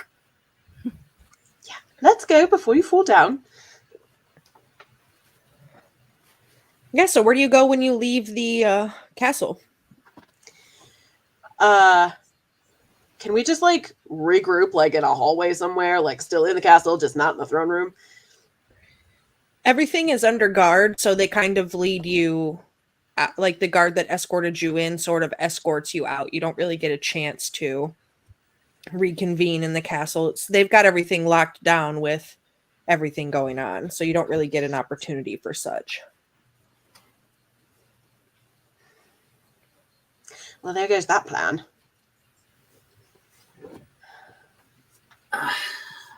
Well, we can just find a spot outside of the castle in an alleyway. I don't know. Yeah, I need to go back in. Oh. No, it's fine. They'll. I have rooms. I have an apartment here. They'll let me back in. Okay. That's a whole separate conversation, I think. A bit. Anyway, I should get to the guild. See if I can get some answers about anything. You're welcome to join me, but I know some of you have things to take care of. Yes, I need to see if I can make my inquiries inside the castle if I can get back in. This has suddenly become very, very official business, so I'm hoping they'll let me at least wander around, even if I have a shadow with me. well, what makes you assume I'm going with you? No, I wasn't talking about you. I was talking about a guard. Maybe I want to go on a trip with Asthal this time. You can do whatever you please, darling. I was not talking about you. What am I, chopped liver? Maybe I want to go with Elwyn. I do need to make a pit stop at the Portia's grandparents' place. I have to see if my dad wrote me back yet. The Crow's Roost. Yes. That, yes. The inn place where. Well, do we all just want to sort of go our separate ways and then meet back at the really, really fancy ship shortly before? Yes, split the party. I love it. Yeah, sure. I don't think it's pushing lunchtime at this point. I don't know that we have time to like group go to all the places. Theses can go with one of us, unless So what, you want to roll some dice, Theseus, and figure out which one you... All right, let's see who I'm going with. Everyone pick a number. 5. 5. Azathoth. 2. 2. 3. Damn it. I'll roll a Wait. 5 die. I was like, You can wait. You can do a D6 and a 1, 2, 4 Azathoth, 3, 4 for Portia, 5, 6 for Elwyn. That's a much more logical. Wait, I got a 4. who is that? Is that me? Again? Looks like I'm going with you, Mama. Tee-hee. Do I have any say in this at all? Absolutely not. Probably not. Maybe I can get the guard to detain you somewhere. I need to go and like ask people uncomfortable questions. I don't need a puppy following me around. You said you wanted a shadow. Fine. I didn't say I wanted a shadow. I said I was willing to put up with one, and I was assuming that was going to be a guard because the palace is under very strict lockdown. I would rather no one was with me at all. If you don't want me to go with you, just say that. I don't want you to go with me. Fine. He just struts off. Thank Don't you. go by yourself. No, it's too late now. I'm unwanted. Oh, No. my Lord. It's nothing personal. I don't want either of them coming with me either. Yeah. Uh-huh. No, it's fine. No offense. I couldn't go with you if I wanted to. And Ellen's gonna start walking towards. Yeah, everybody else has things they need to be doing right now. No, it's fine. Just say you don't love me. It's cool. Maybe You see, a more this is personal- sometimes everyone needs a little alone time. Speak for yourself.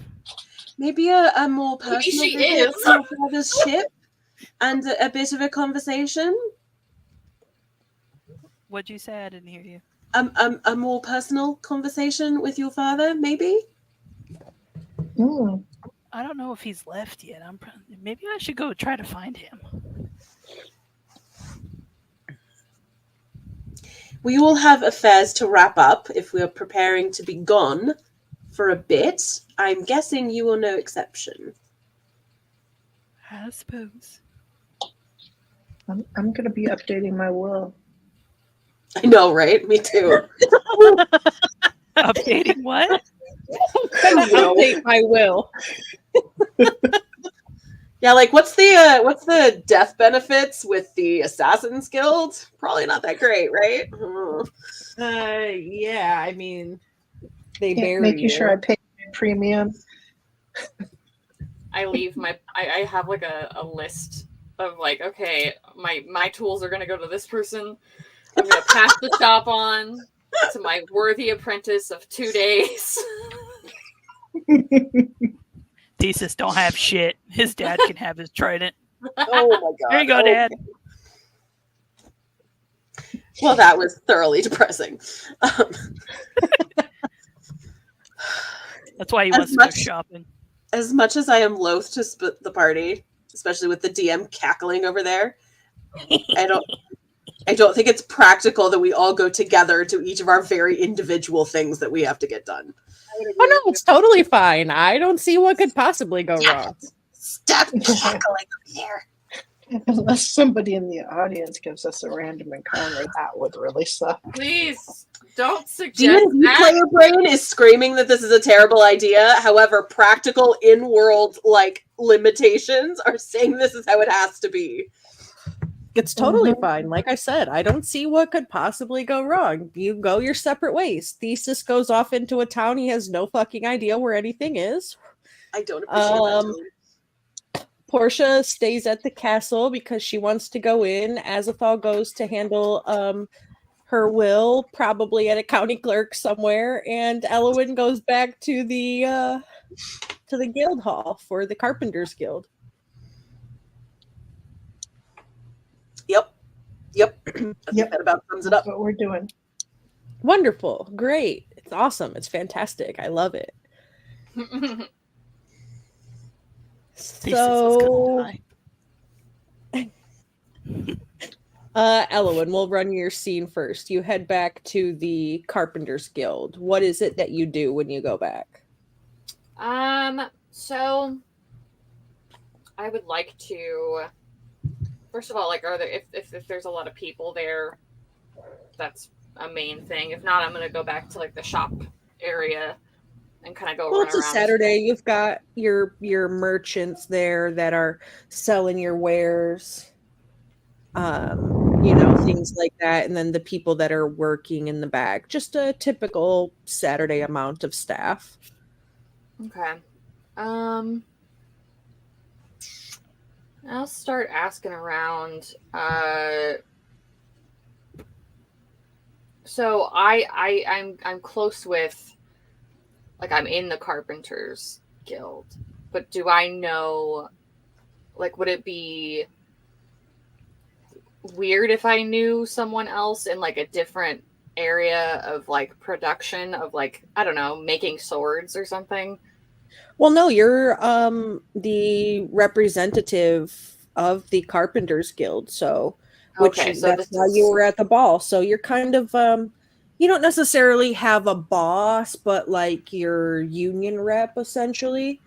So you're the one that kind of handles all of the Carpenters Guild's main business. So you would definitely know the Smithing Guild and the Jewelers Guild and any of the leaders from those guilds. And certainly you've made furniture that's needed pieces from a blacksmith, you know, hinges or nails or so on and so forth. Okay. The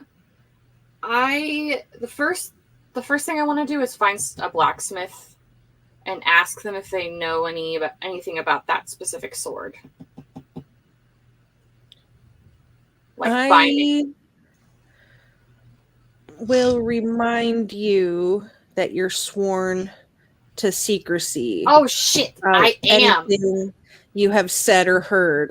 This is my one reminder again to all of you. Before things happen to you when you try to speak of them.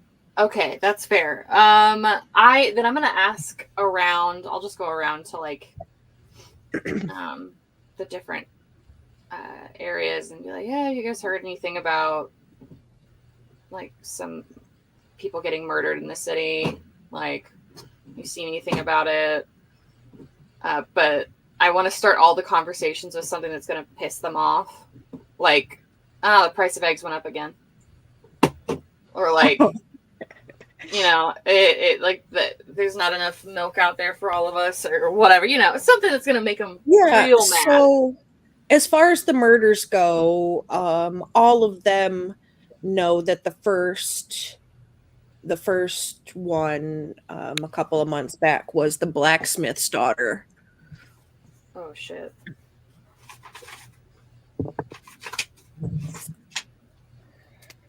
And her name was Josie.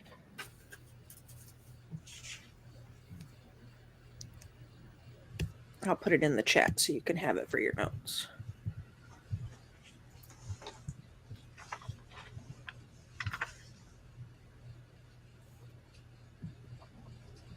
How old was she? Very, very young, early 20s, about 20-ish, 2021. Okay.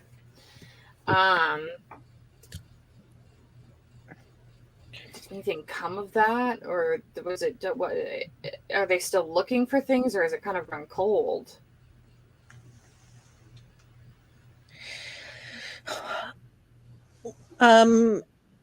The blacksmith is still very angry about it, and through his angry rambling, you pretty much pick up that he believes because they're not nobility that their case has not been attended to properly.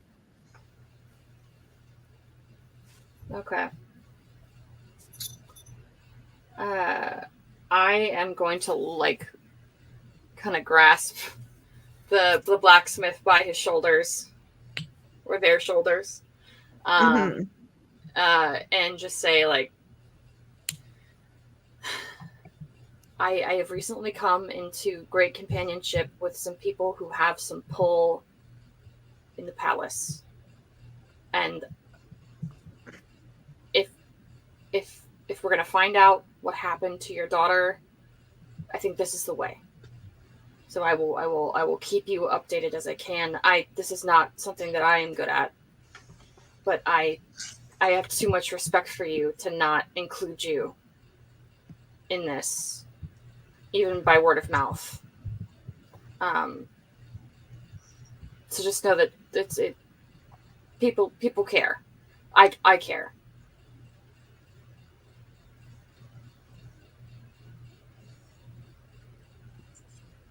She'll like pat him on the back. Yeah, and he's a dwarf, so he's gonna pull you into like a sobbing dwarven hug. You're kind of tall, right? So I'm tall. I think I probably would have like either sat down or knelt beside him to have this conversation. Yeah, so he's really strong. So you feel your sandstones kind of grind together a little bit at your shoulders when he gives you like a squeezing hug, and he gets a little snot on your shoulder where he was crying and such. Oh, moisturizing. Thank you. Mhm.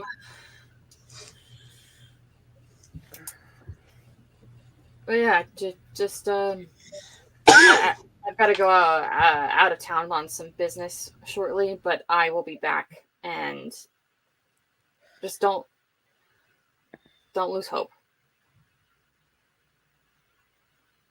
And he just sort of mumbles some thank yous through his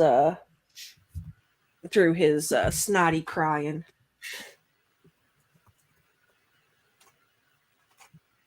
Okay. After that, I'll just run back off to my home.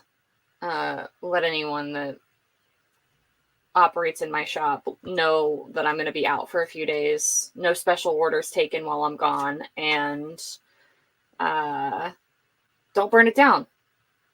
Yeah, you have a lot of people there that you trust. Like, you're the representative, but there's pretty much all of the guilds are governed by their own internal councils, as well as the guild council, which has a representative from each of the guilds. So there's people there that you trust, and so on.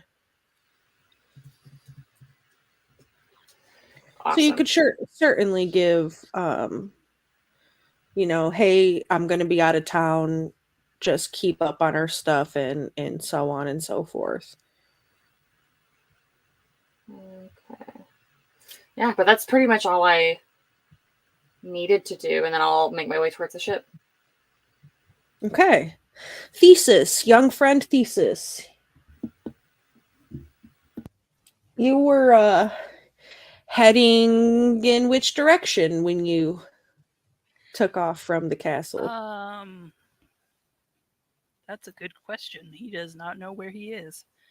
He does not. He kind of walks back out to where he saw the shopping area.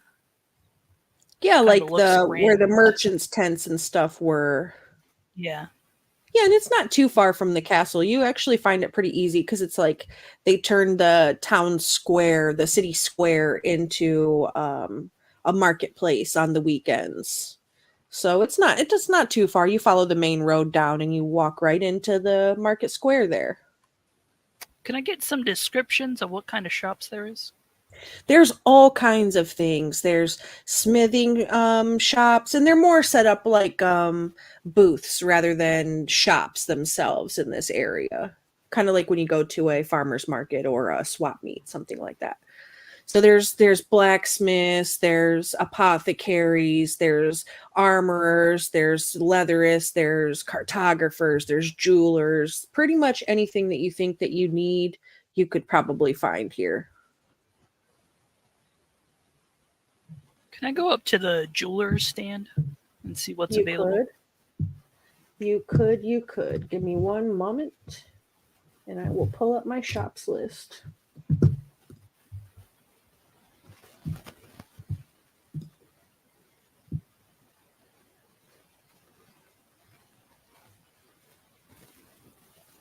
Is there anything, I'll ask you, anything in particular you're looking for jewelry-wise? I'm looking for for 5 things that match each other and similarity or similar gems. You see easily 5 silver rings that all match each other. Just 5 plain silver rings. I talked to the man about getting the rings. Okay.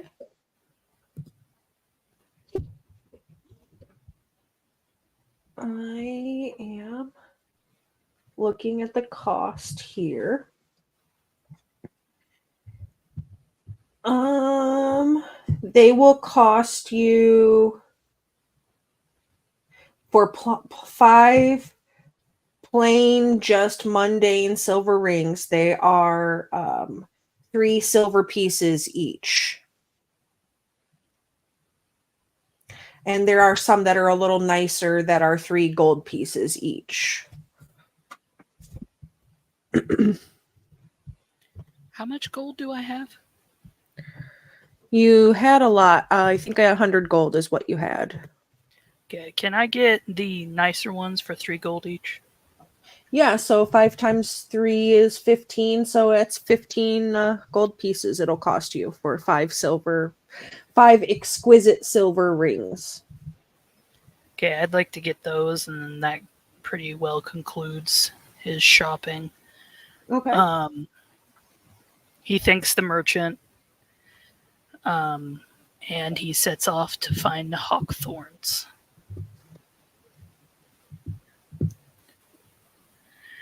But he doesn't.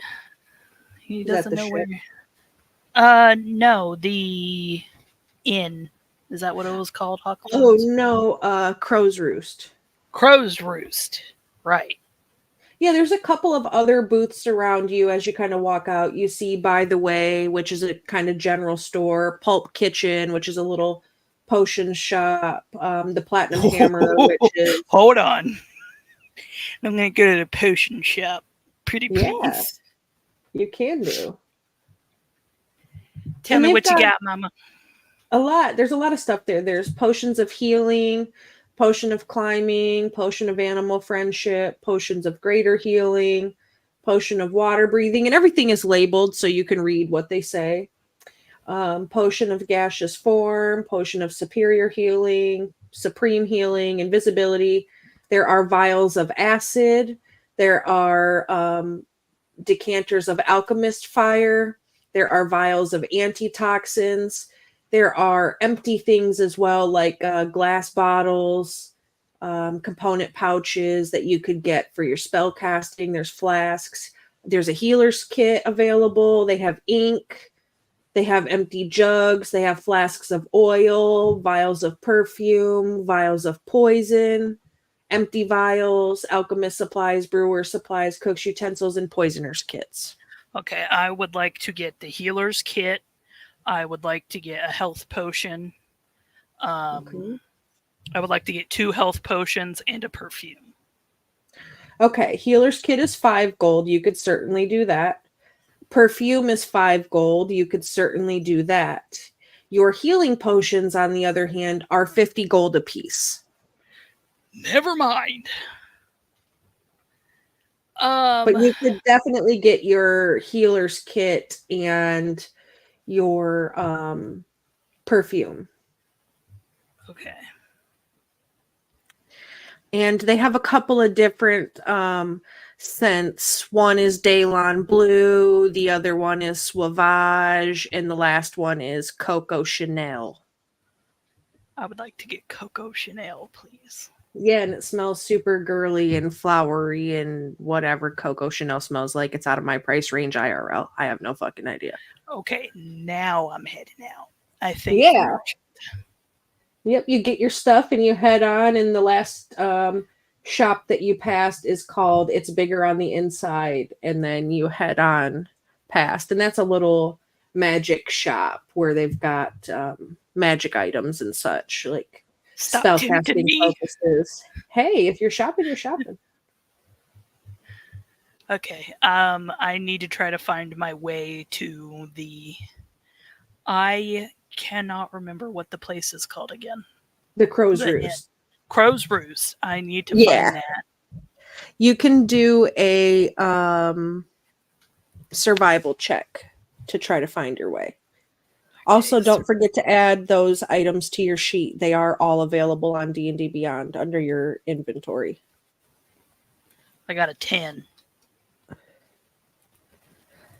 Well, 10 is average. So you have pirate background. Did that give you like proficiency in navigator's tools? Yes. Okay, so yeah, go ahead and make that with survival with advantage. So roll it again. Level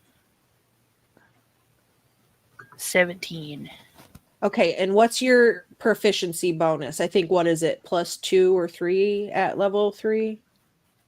For survival? No, your proficiency bonus at the top of your sheet. It'll say proficiency plus whatever. Should be near where initiative is. You all have the same proficiency initiative? bonus. It's right next to initiative. Should say proficiency. Should be like +2 or +3. I think it's +2 right now. I think it's 2, Oh. yeah. +2. Yeah. Okay, yeah. So 17 +2, because I don't think you're proficient in survival when we rolled up your sheet. So 17 +2 is 19. So yeah, with a 19, even though you don't know this area, you're able to draw on your abilities to navigate, and you kind of remember the way that Portia took you and some of the things that you passed. And pretty much following the main road is going to take you right to where you need to go. So you're able to do that and head back to the Crow's Roost. And you get in, and Laylee's at the desk when you walk in.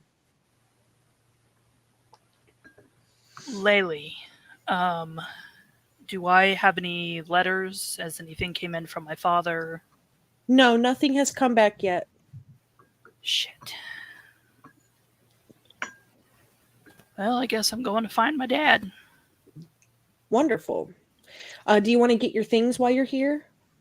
That's probably a good idea. Yeah, so you can go to your room and grab up all of your stuff, pack up all your belongings, your bag, and all of that. Super easy to do. And you can head to the docks where you think you might find your dad, because that would be the most logical place to be since he came in on a ship. Hopefully he hasn't left yet. All right, so you're going to head to the docks, and we're going to cut over to Azethal. I know I made jokes about the county clerk, but where do you really go? She's going to head back to the Torre because she's going to need to talk to Margaret about her heading out of town for a little while. Okay. Yeah, so you head back to the Torre and you go in to the offices and you find Margaret. All right, so I'm gonna let Margaret know, hey, I've had something pop up and I'm gonna have to head out of town for about a week or so. And I just needed to let you know that I'm going to be out of town and that I need you to cover things here. And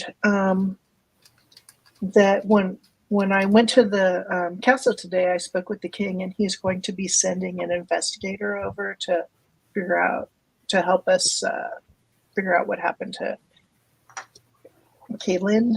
And sure.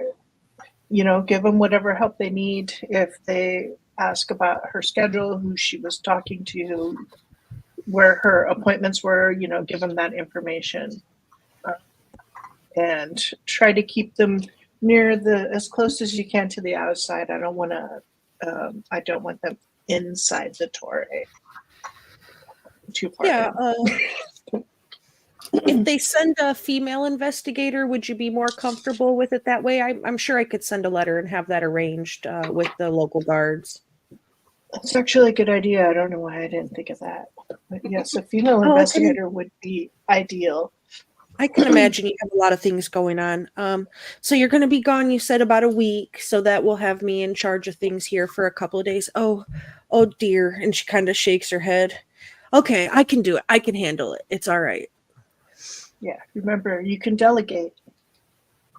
Well, I'm supposed to be teaching that class this week, that beginner healers class for the folks in the lower ward who aren't able to really afford education. Remember, it's one of our charity projects.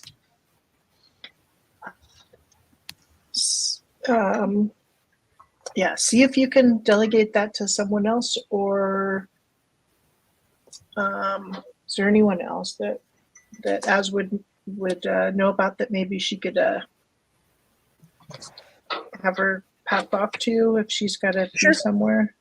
You work there, you know everybody that works there. Who do you think that you pull a name out of the hat, pull a rabbit from the hat, will you, magician? What was my dog's name? Cowpo? Cowpo. Yeah, Cowpo. Yeah, all right. Is it? You're silly. That's canon now. With great power comes great responsibility. It might have been misplaced. Or maybe Alika. A-L. I know how to spell that one, Alika. Okay. That was our other dog. Yeah. Much Alika is Hawaiian for Alice. Yeah. Or Alicia. You could. Okay, Yeah. so Yeah, one of those two. They'll be able to help you. okay, yeah. We got this. It's okay. We got it. It's all right. And you know she's generally kind of anxious as is, so it's one of those things like anxiety. Yeah, you got this. I believe in you. You got it covered. Yeah, so just be safe in your travels. We'll see you when you get back. I'll write up a formal report of anything that we find, and I'll have the class taken care of. Excellent. Yeah. I just want the investigator to take the investigation seriously. We need to get to the bottom of this. Yeah, of course. And Az is going to head up to her room and she's going to pack up some things. Would she be able to snatch some healing potions? I could roll if you want me to see how many I can take. with me. I would say since you're generally in charge there, you know what you could get away with inventory wise and what your budget kind of looks like. You probably you'd know that you'd be able to probably grab 3 or so without it causing too much of a detriment, given the fact that you just had a charity ball to raise money for the Torre because supplies are kind of expensive as it is. But you could probably get away with around 3 standard healing potions. Okay. Excellent. Thank you. Do you pack up Iki and her brazier and her bodice buster book? Yes. And a couple of extra bodice buster books if I can find some. Yeah, so you find under the moonlit sky and Jeremy's delicate rose and his internal lover or some shit. I don't fucking know romance book names. Okay, 3 books.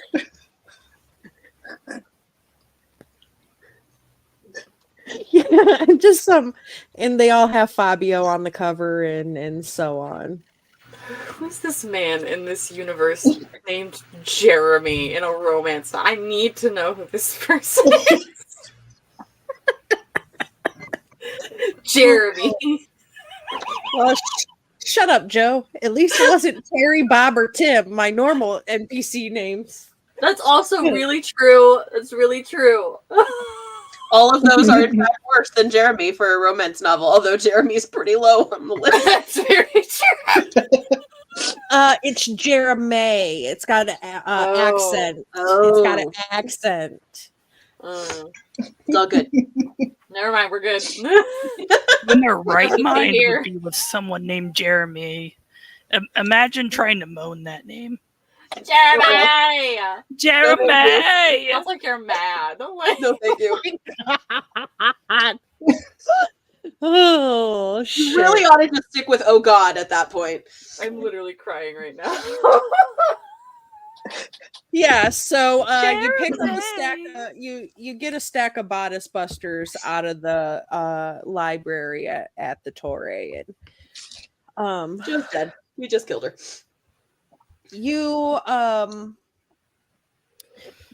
you're thinking like you've got a lot going on, as there's a lot on your plate. You've got the new Torre you're meant to open.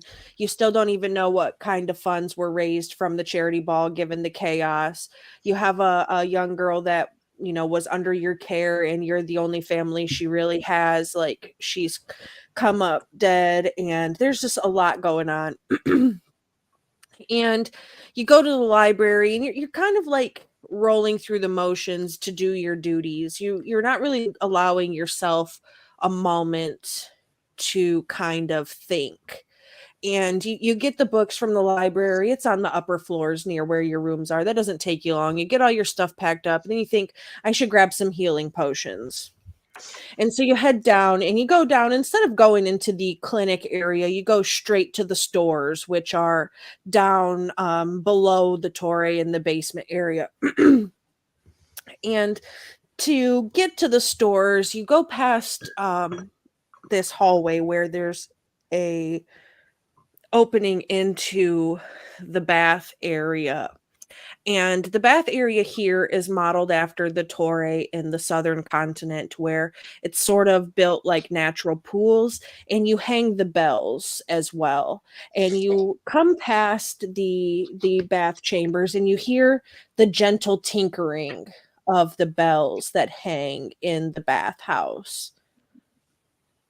Go ahead and give me a wisdom save.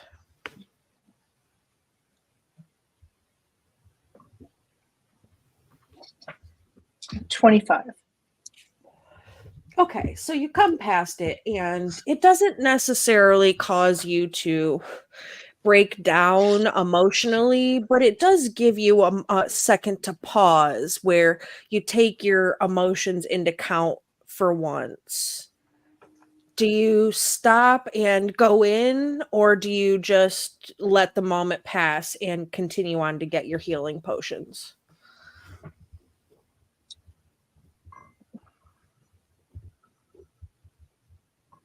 I think that she'll allow herself to feel it and to go in. Yeah, so you take a moment and you go in, and you take your shoes off at the door, and you hang your cloak up on a thing. You don't strip entirely, but you get your cloak off, and you take your shoes off, and you walk in, and you're quiet. And this is sort of a place of peace and rest, and not a lot of talking happens here. And you walk in, and you walk to the back where the strings of bells are strung, and you can hear them just sort of gently tinkering. And you look down the line, and you were here for each one of these bells to be hung on these lines. And you walk down, and one of the last bells to hang on the line was Colleen's. She's a very new graduate, and she just was inducted as an official healer for the Torre. And the bell tinkers just slightly in the wind, just a light, gentle breeze that kind of rolls through, and it just ding ding softly as it swings on the line there.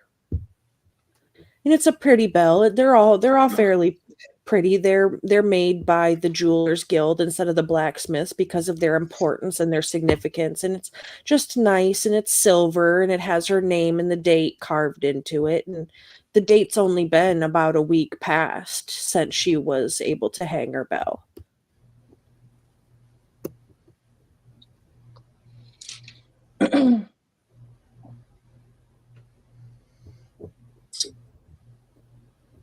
Az is going to have a moment where she breaks down and she cries. Is it like a gut-wrenching sob, or just a light couple of tears that fall? A couple of tears, no ugly crying here for Az. No ugly crying, just a couple little tears. And so you have a moment where your tears fall, and you allow a few, and then you dry it up, and you compose yourself fairly quickly. You rolled really high on your wisdom save, so it's not a lot. It's just enough to say that you felt the emotion for a moment, just enough to live in the moment before you had to go back to being tough, strong as that handles business entirely too much. Do you do or say anything before you leave?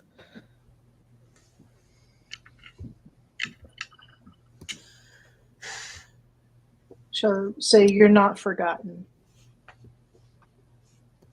And when you do, like, you feel the breeze again, and her bell tinkers, and like the breeze is soft, and it just gently kisses your cheek as it passes you, and your tear dries, and you just feel this like cooling touch, but it gives a sense of warmth when the breeze rolls past you when you say that.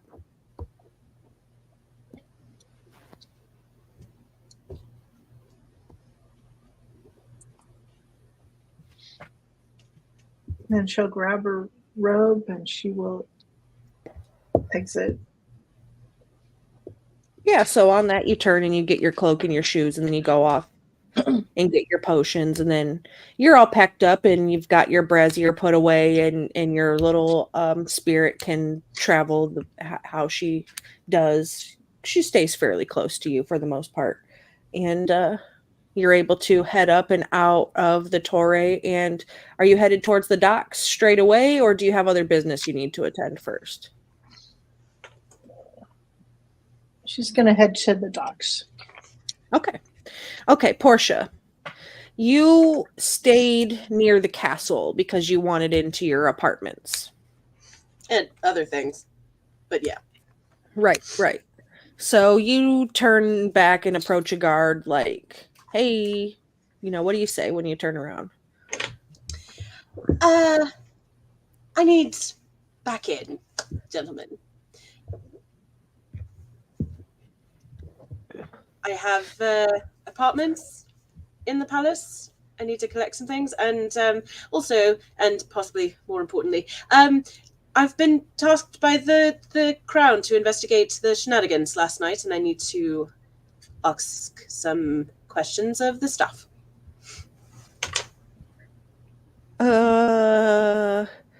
They kind of look at each other because they're kind of under strict orders. You can do a persuasion if you'd like to try to. Sure. That is in fact what I do. All right. Please don't fuck me. That'll work. 24. Yeah, so they kind of look at each other, and neither one of these is the guard captain. They're just a couple of guards, and well, You're welcome to vet my credentials if you need to. I'd understand. I'll take you. You're welcome to come with me and make sure I don't get into any trouble. That's a good idea. I'll come with. Lovely. And this is Terry. Terry's coming with you. Okay. Hell yeah. Great. I trust him already. Does he look like he recognizes me at all, or is he like an outside person? He's just an outside kind of guard. He's not like a palace guard normally. Okay. And he's tall and kind of lanky and very simple in his presentation. But pardon me. He leads you along to where the apartments are in the castle. Which one is it, miss? Third door on the right. Okay. I won't invade your privacy, but don't jump out any windows on me. I don't want to get in any trouble. We are very high off the ground right now, darling. You may be assured that is not an issue. Okay. And then he stands outside your door while you go into your apartments. And I will pack a bug out bag. And probably do some similar, fighting with the laws of physics, except on a slightly larger scale. Yeah, so you just pack up your bags and get your shit together. I assume that you take things that are more practical rather than courtly. Yeah, I mean, we may be interacting at some point with the Terrassen court, so I will pack like one court-appropriate outfit, but other than that, yeah, it's practical stuff. Yeah, that's fair. So yeah, you pack up all your shit, your normal gear that you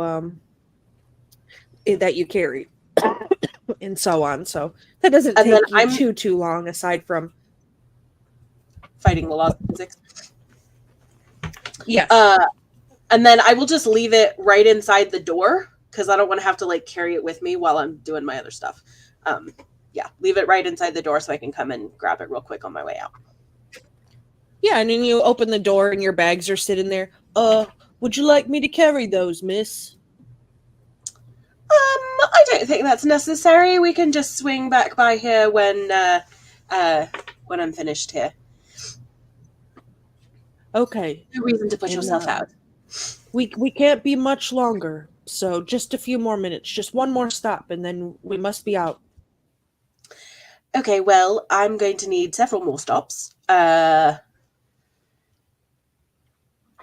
Well, maybe we can reduce the number of stops.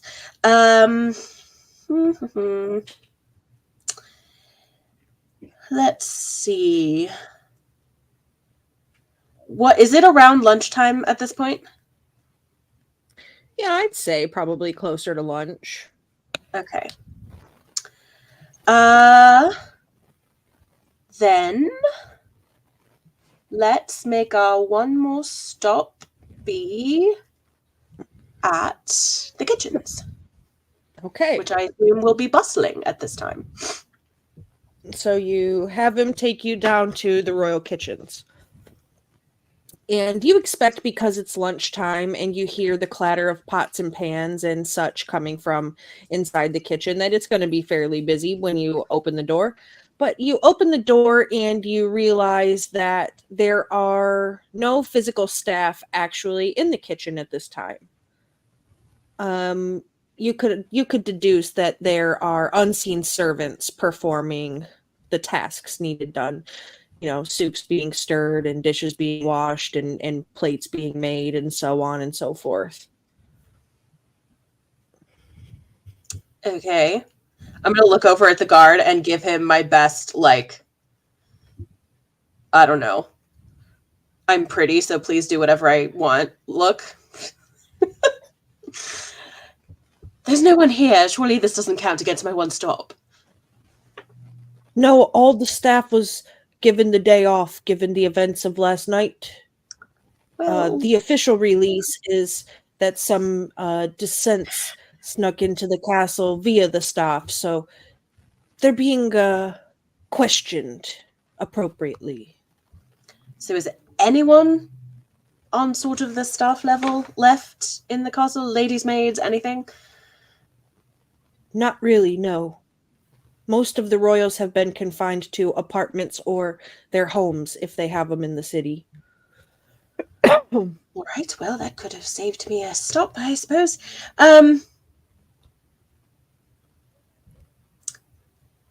All right. I shouldn't tell you these things. Just don't tell them you heard it from Terry, okay? Like I said, official business. I'm fairly certain you're allowed to tell me pretty much anything. I crossed my heart and swore to die that I wouldn't tell anybody anything. Okay, I'm pretty sure I'm above cross my heart and hope to die, so you're fine. Okay. One last He kind of stop. tips his head and looks at you puzzled when you say that you're above cross your heart, hope to die. Yes. All right. Back to the apartment floor, and my mother has an apartment just a couple of doors down from mine. Quick stop there, and then I am out of here. My mother, you may have heard of her, Delphine Fitzwaylen, famed courtesan of the royal court. Anything? I gotta be honest with you, miss. I don't really remember names that good. Great, lovely. Back to the apartment. He bends down and whispers, I don't even know the king and queen's name. I just know they're the king and queen. Okay, that's a problem for another day. What's your passive perception? 15. So you notice that when he leans in closer to you, one of his eyes is kind of red and bloodshot a little bit. He said cross his heart, hope to die to you. You know the next part of that is stick a needle in your eye. Oh, geez. And you think he probably took it very literally. Okay. The standards of the Rifthold Guard have certainly gone downhill the last decade or so. Anyway, the residential wing? Yeah, and Please? he marches off. The way he marches kind of looks like three goblins in a trench coat kind of walk, but Great. he's nice. He's sweet. Okay. I'm gonna go, since there's nobody here to talk to, clearly. I'm gonna go stop by my mom's apartment and I was just gonna send her a note, but since I still have, a stop left over in my chaperone, might as well tell her in person, and I've got to go get my bag anyway. So Yeah, so you can knock on her door, and her personal attendant is in the room with her and opens the door and lets you in. Oh, good. There is someone still left here. You think that your mother probably put up a huge fight being left without her lady's maid. She's had one for a very long time and was not. It was just easier to leave her than fight with her. You could, she's your mom. You know how she is. Very stubborn. But in the you'll think it was your idea all along kind of way. Yeah. So the lady's maid lets you in, and she says, "Shh, your mother is napping." Okay. First of all, for you, when they let everyone back in, can you put the word out that there's a bit of money in it if anybody remembers anything from last night when they let Sure, the staff miss. back in the castle? And I will give her 5 gold. Okay. That's about what she makes in a whole year. Yeah. Well, okay. I will give her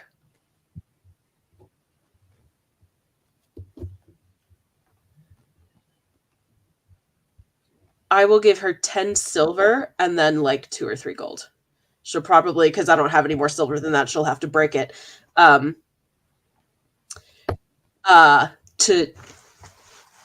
use for bribery. Not bribery, just payment for services rendered, and that service is providing information.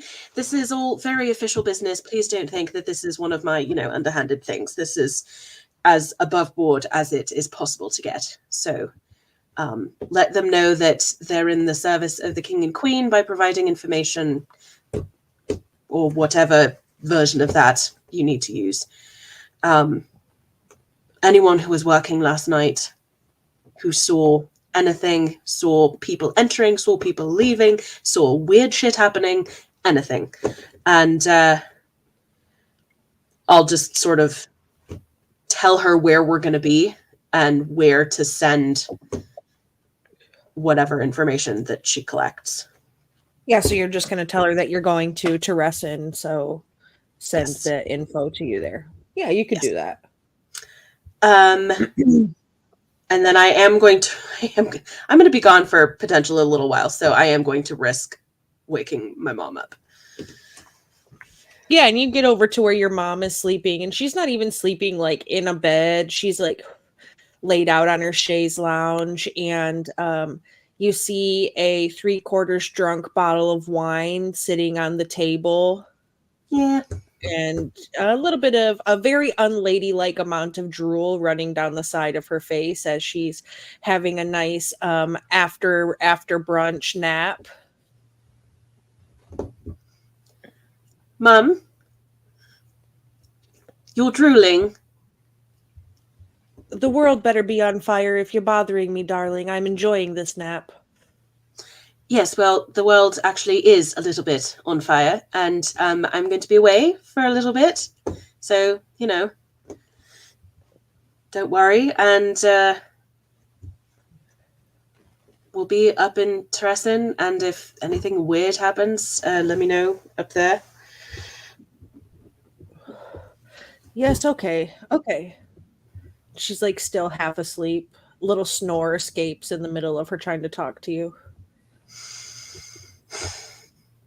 post brunch was maybe not the greatest time ever. All right. Okay. I'll be back when I'm back. If I'm going to be long, I'll send word. Don't forget to practice your piano lessons. You don't want to get rusty.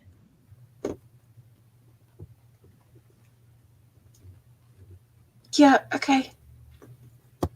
Don't think I'm to be using that anytime soon, but sure. Yes, just behave. I make absolutely no promises.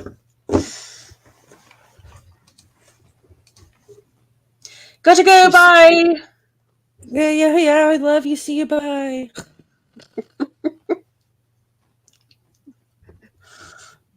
Yeah. Reconfirm what I told her half awake with her lady's maid, and then, yeah. Yeah, and you Grab head a out bag. and Yeah. you grab your shit, and Terry carries it for you. He's a gentleman. Okay, that's fine. I'll carry it to the gates for you, miss, and you can take it the rest of the way. I appreciate that. Thank you, darling. It would be very improper of me to make a lady carry her own things. I understand you're doing your job admirably.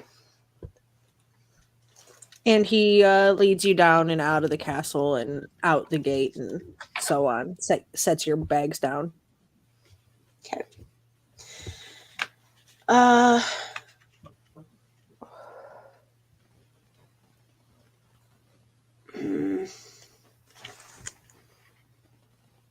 Okay. I'm guessing the servants are all just sort of scattered.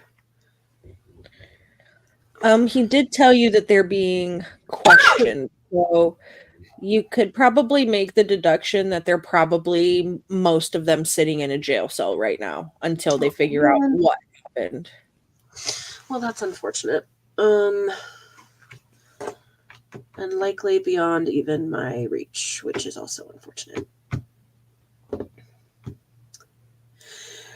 Okay. Well, nothing to be done about that.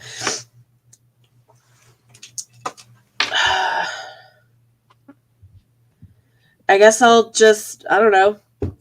Oh, I need to go to the guild and let them know that I'm going to be gone. Because, what's that? AWOL? Yeah. AWOL is frowned upon. Yeah, but they also know that they sent you to work on things at the castle and you had told them things were crazy. So, I mean, I don't think they would consider you AWOL, especially you have a sending stone. You can communicate.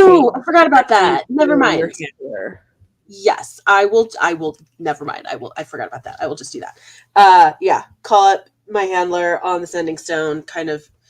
I will not give her any of the details that I was sworn not to give, obviously. Just that the investigation of the stuff of the murder and the shenanigans has led us to Teresin, and that's where we're going to be for the next little bit. Yeah, and she's like short and sweet and gives you an affirmative, it's a sending stone. She doesn't know who or what's around, so she doesn't do any details. She just takes the information and tells you contact her once a day just to let her know that you're not dead, still breathing. Yeah. Not dead is good. I appreciate not dead. Yeah, that's fine. It's mostly just a hey, FYI, I'm not in town for a little bit. That's yeah, and you know your guild, and she does mention to you, you know the drill if you get caught, and you know that the guild gives all of you essentially a cyanide pill that you would keep on yourself somewhere, whether it's one of the tooth cap kind, or you wear it in a ring or in a necklace or something. You all have a insta kill self button that you can push if you get captured while working. I literally have in my backstory, Portia has 9 rules, and rule number 9 is cyanide is for amateurs. You're welcome. Anyway, rule number 4 is try not to destabilize the government, the economy, or the social order. And I think we're heading into interesting territory on that one. Okay. I think that's all I needed to do. I'm poor, so I mean, Portia's not poor, but Didn't she Sarah give did. you money? She gave me 5 gold. That's all she gave you? I thought I gave you more than that. No, it was 5 gold. Oh, that's okay. You're gonna get some in your chest from the royals, anyways. Yeah. Portia doesn't know that. So she's not gonna go on a shopping spree, unlike some other people. I think just to kill like the afternoon, I think she's gonna just find a tavern down by like the docks, like definitely like in the lower part of the city. And she's just going to kind of camp out for a little while, like nurse a beer and just like people watch and listen. And do you think she goes inside or sits at the outdoor seating? Whichever is more sort of busy. So there, the little tavern near the docks has like outdoor seating that kind of, it's got a little like, what do they call it? Lattice kind of blocking them from the road, but there's a lot of foot traffic and stuff that comes by there. You could hear people going in and out to the docks or coming in and out of the tavern and so on and so forth. All right, then she'll sit out outside then.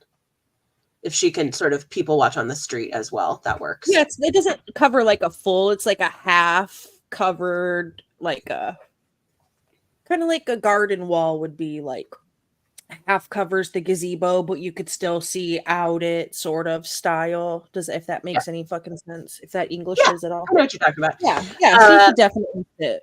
Yeah, grab some lunch, nurse a beer, and just sort of people watch and listen, and and you would certainly see if it's socially appropriate. You would certainly see Az and Elowen and Thesis all head down to the docks while you're sitting there, and most of the conversation seems to be around that the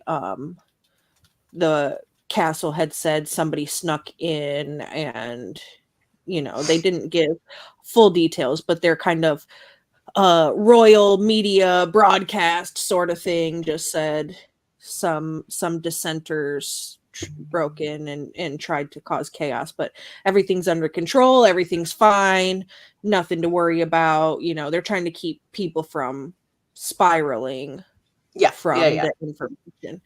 But you don't really hear much about anything in detail or super important. It's just kind of a lot of gossip or day-to-day shenanigans.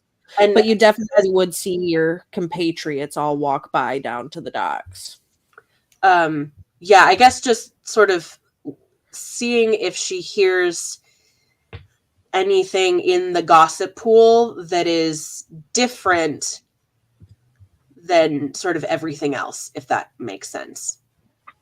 Like if most of the whispers are sort of the party line that the crown has put out, just listening, I'm expecting that, right? Just listening to see if any of the rumors are not that. Yeah, so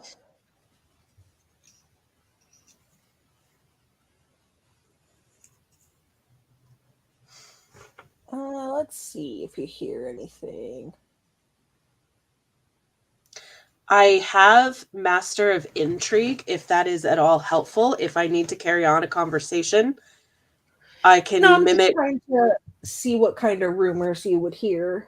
Okay. Because like if I need to pass myself off as, someone from somewhere else with an accent or, a native speaker of a language that I know, I am capable of doing that. Yeah, you hear kind of some you're right at the docks, so you get dock workers and people on ships and stuff, ship crews and stuff, and you hear one talking about a hidden treasure that they heard about, and You hear somebody talk about some kind of creature that nobody's ever heard of before guards the treasure, but it doesn't seem overly interesting. But it does say to the north, and you're headed north as well. So it's a rumor that you hear at a tavern. You don't know if it's true or false, but Okay. it could have some fruition. You don't know. Rumors and gossip are sort of what I live on, so Right. Yeah. So yeah, they're just talking about a sort of hidden treasure in some ancient ruins that's guarded by something mythical. sure. Good. Great. Heard about one of those a month ago. They kind of come and go. Yeah. Okay. Yeah, just sitting, nursing a beer, and people watching until it's time to go to the fancy ship. Sure. And Thesis, you went ahead and went down to the docks to look for your dad, and you get down there, and it seems like your dad's ship has already left port, so you're not able to find him, which makes sense why you hadn't heard anything back yet. Shit.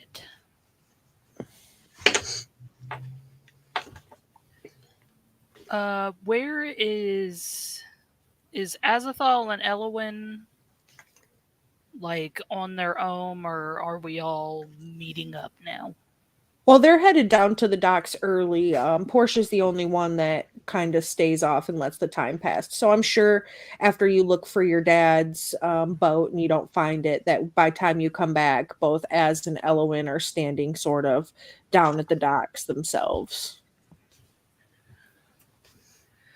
But you also know that your home city is in Teresin on the coast, so you could probably get, a message from your dad once you get up there, or go see him once you get up there, especially if you're going to be coming into port on a ship anyways. So yeah.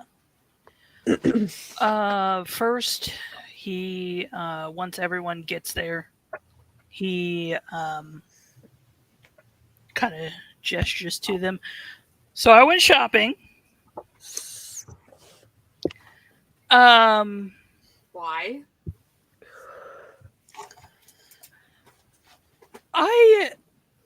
Would you call this what would be the word? We're a group now, correct? We're doing this together? We're doing this together. A group is maybe a strong word. Stretch. Well, what were you going to say? Continue.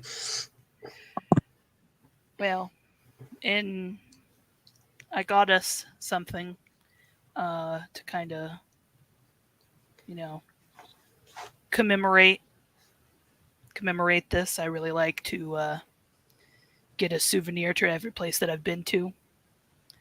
So I thought I'd get us a little something, and he hands each of them one of the rings, and You got us friendship rings? you could call it friendship rings. I got these for you. Portia, I also got you something else, and kind of goes through his bag and takes out the perfume. Here you go. Why? Well, I mean, I kind of had an attitude with you earlier, and I felt kind of bad. And it was, the bottle is shiny. I thought you'd like it.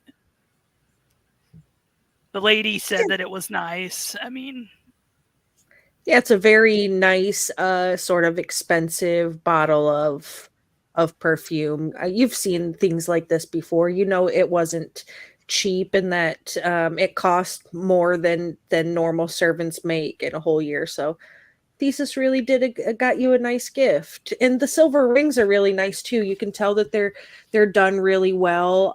It's a very nice silver. They have some like little filigree decorations in them, and they all kind of match a little bit.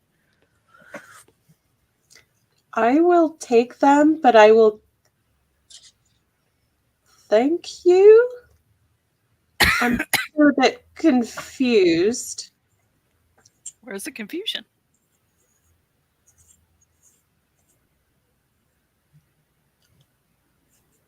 People don't just give me things. Did you not have this happen to you when you were a child, where someone would give you like a twine little like ring or bracelet or something? That never happened to you?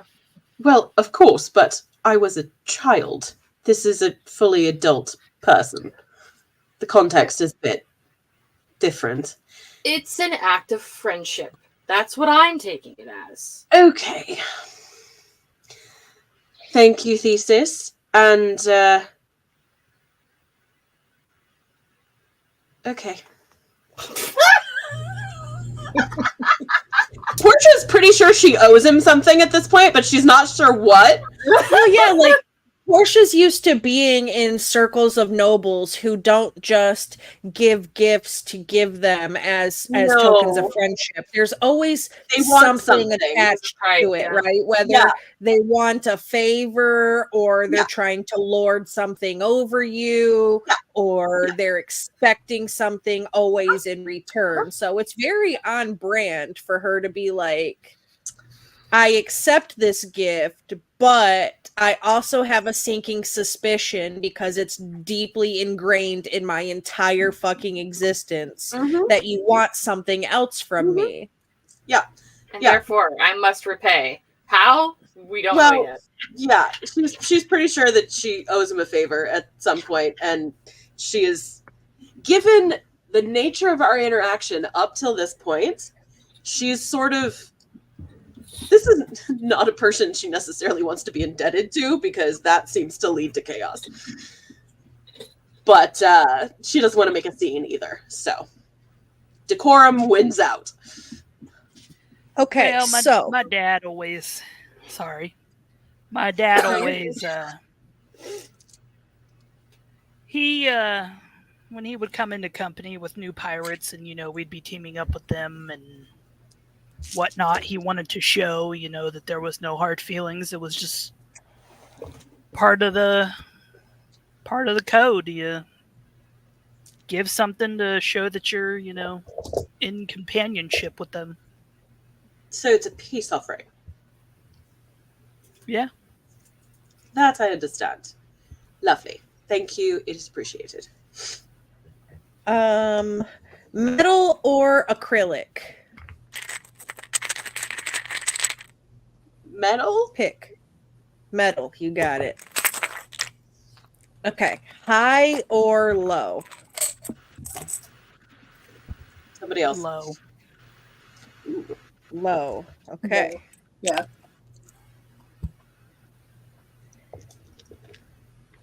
The jingle of the metal dice in the glass should give you anxiety because those are my bloody dice. You didn't say they were bloody. You just said metal. Yeah, well, they are. Shen knows. I'm surprised she didn't say no metal dice. And you said low. You got it. Okay. Okay, so you're at the docks, and you are waiting for your party to arrive, the folks that you're meant to be traveling with, and you spend some time, you exchange your friendship rings, you talk amongst yourselves, share whatever information you want to, and you see a procession of guards headed towards where you are, and what do they call those things, a carriage without wheels, a litter? You see a litter traveling in the procession of guards, and the litter gets down, and Aelin and Rowan step out, and they greet you, and a couple of guards comes up and sets a trunk down. These are from the king for helping in your journeys. Who's the first one to open the chest? I think Az would. Okay. Yeah, You're so the you most open, official. That feels right. you open the chest, and there is a pouch that has gold in it. There is 500 gold pieces, 100 for each of you. And there are some other things in there. There are a couple of sets of studded leather armor for anybody who wears that sort of light armor. There's some studded leather in there, so it's a little better than standard leather. There is a cloak in there that has a sort of shimmer to it.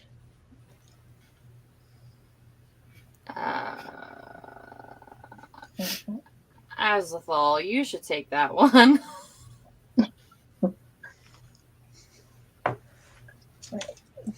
What does it do? Well, you don't know that unless you have identify. There is an axe in there.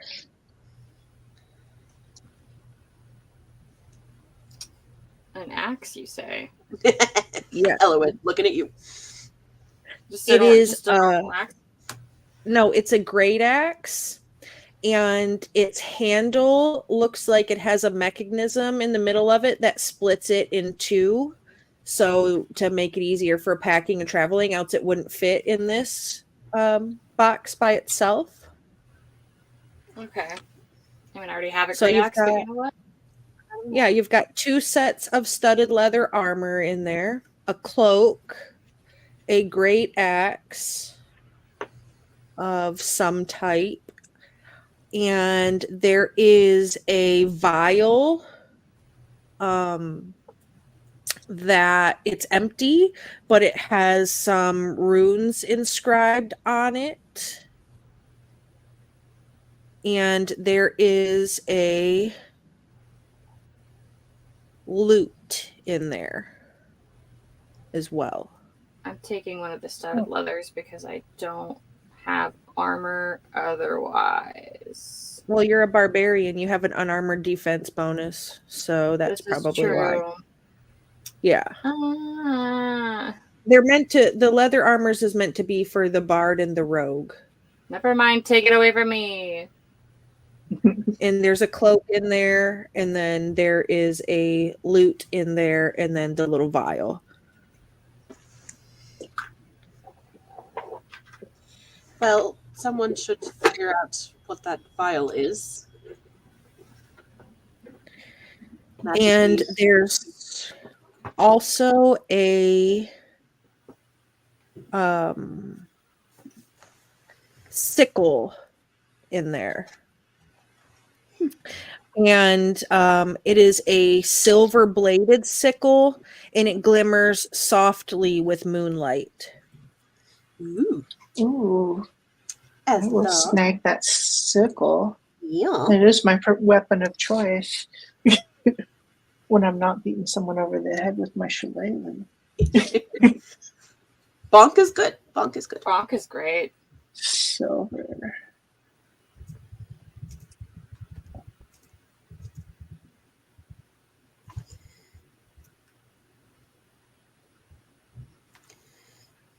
I think that's something for everybody. Yep. Yeah, that should be 5 things plus the 2 leathers for the people that actually wear leather.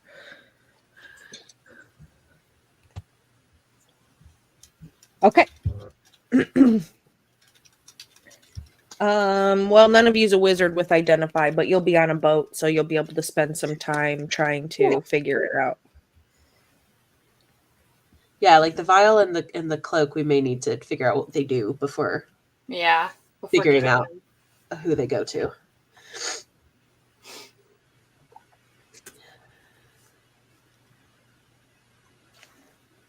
Sorry, writing. Yeah, I'm writing too, so I can remember what I gave you.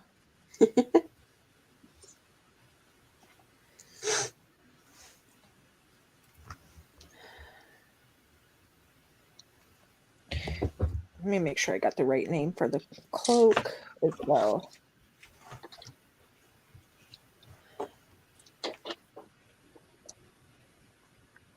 Yeah, okay.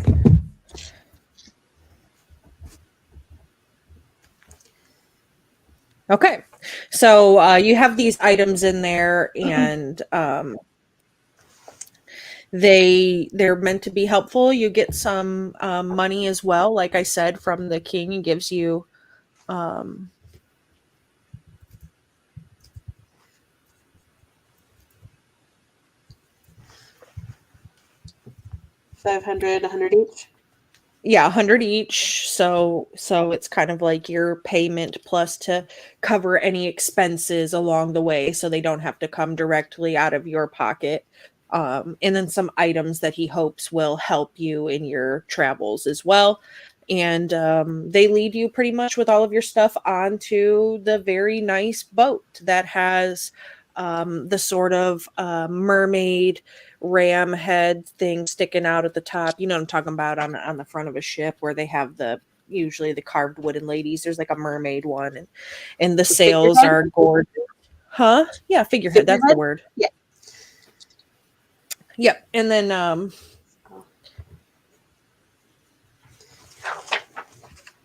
Okay, sorry. There was the cloak, the axe, the sickle, the vial, and the lute. Right? cloak, axe, sickle, vial, lute. Yes. Okay, cool. Yes. So you're led onto the boat. It's very beautiful. It's got the sails, the teal and gold of Teresin. The crew moves about, and they take you down below to some rooms, show you where you can kind of stay. They put you in like there's 2 rooms aside from theirs that are like actual bedroom style rooms rather than sleeping in like crew quarters, and you're able to split up between the 2 rooms and the 5 of you however you choose to do. And you're able to get together to set sail, and that's where we'll call it. You're on your first mission. Road Huzzah. trip.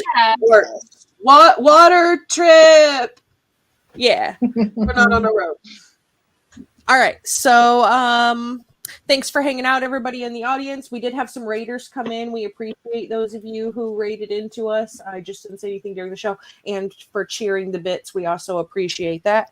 Hang out. Don't go anywhere. We have a video that tells you about all the great things that we have going on here on the channel that you could watch while we prepare to raid out into one of our friends. Hope everybody has a good Saturday, and we hope to see you back Monday for Delirium. Goodbye and good night, or adieu, or whatever fancy shit it is people say. Au revoir. Aardvark. Aardvark.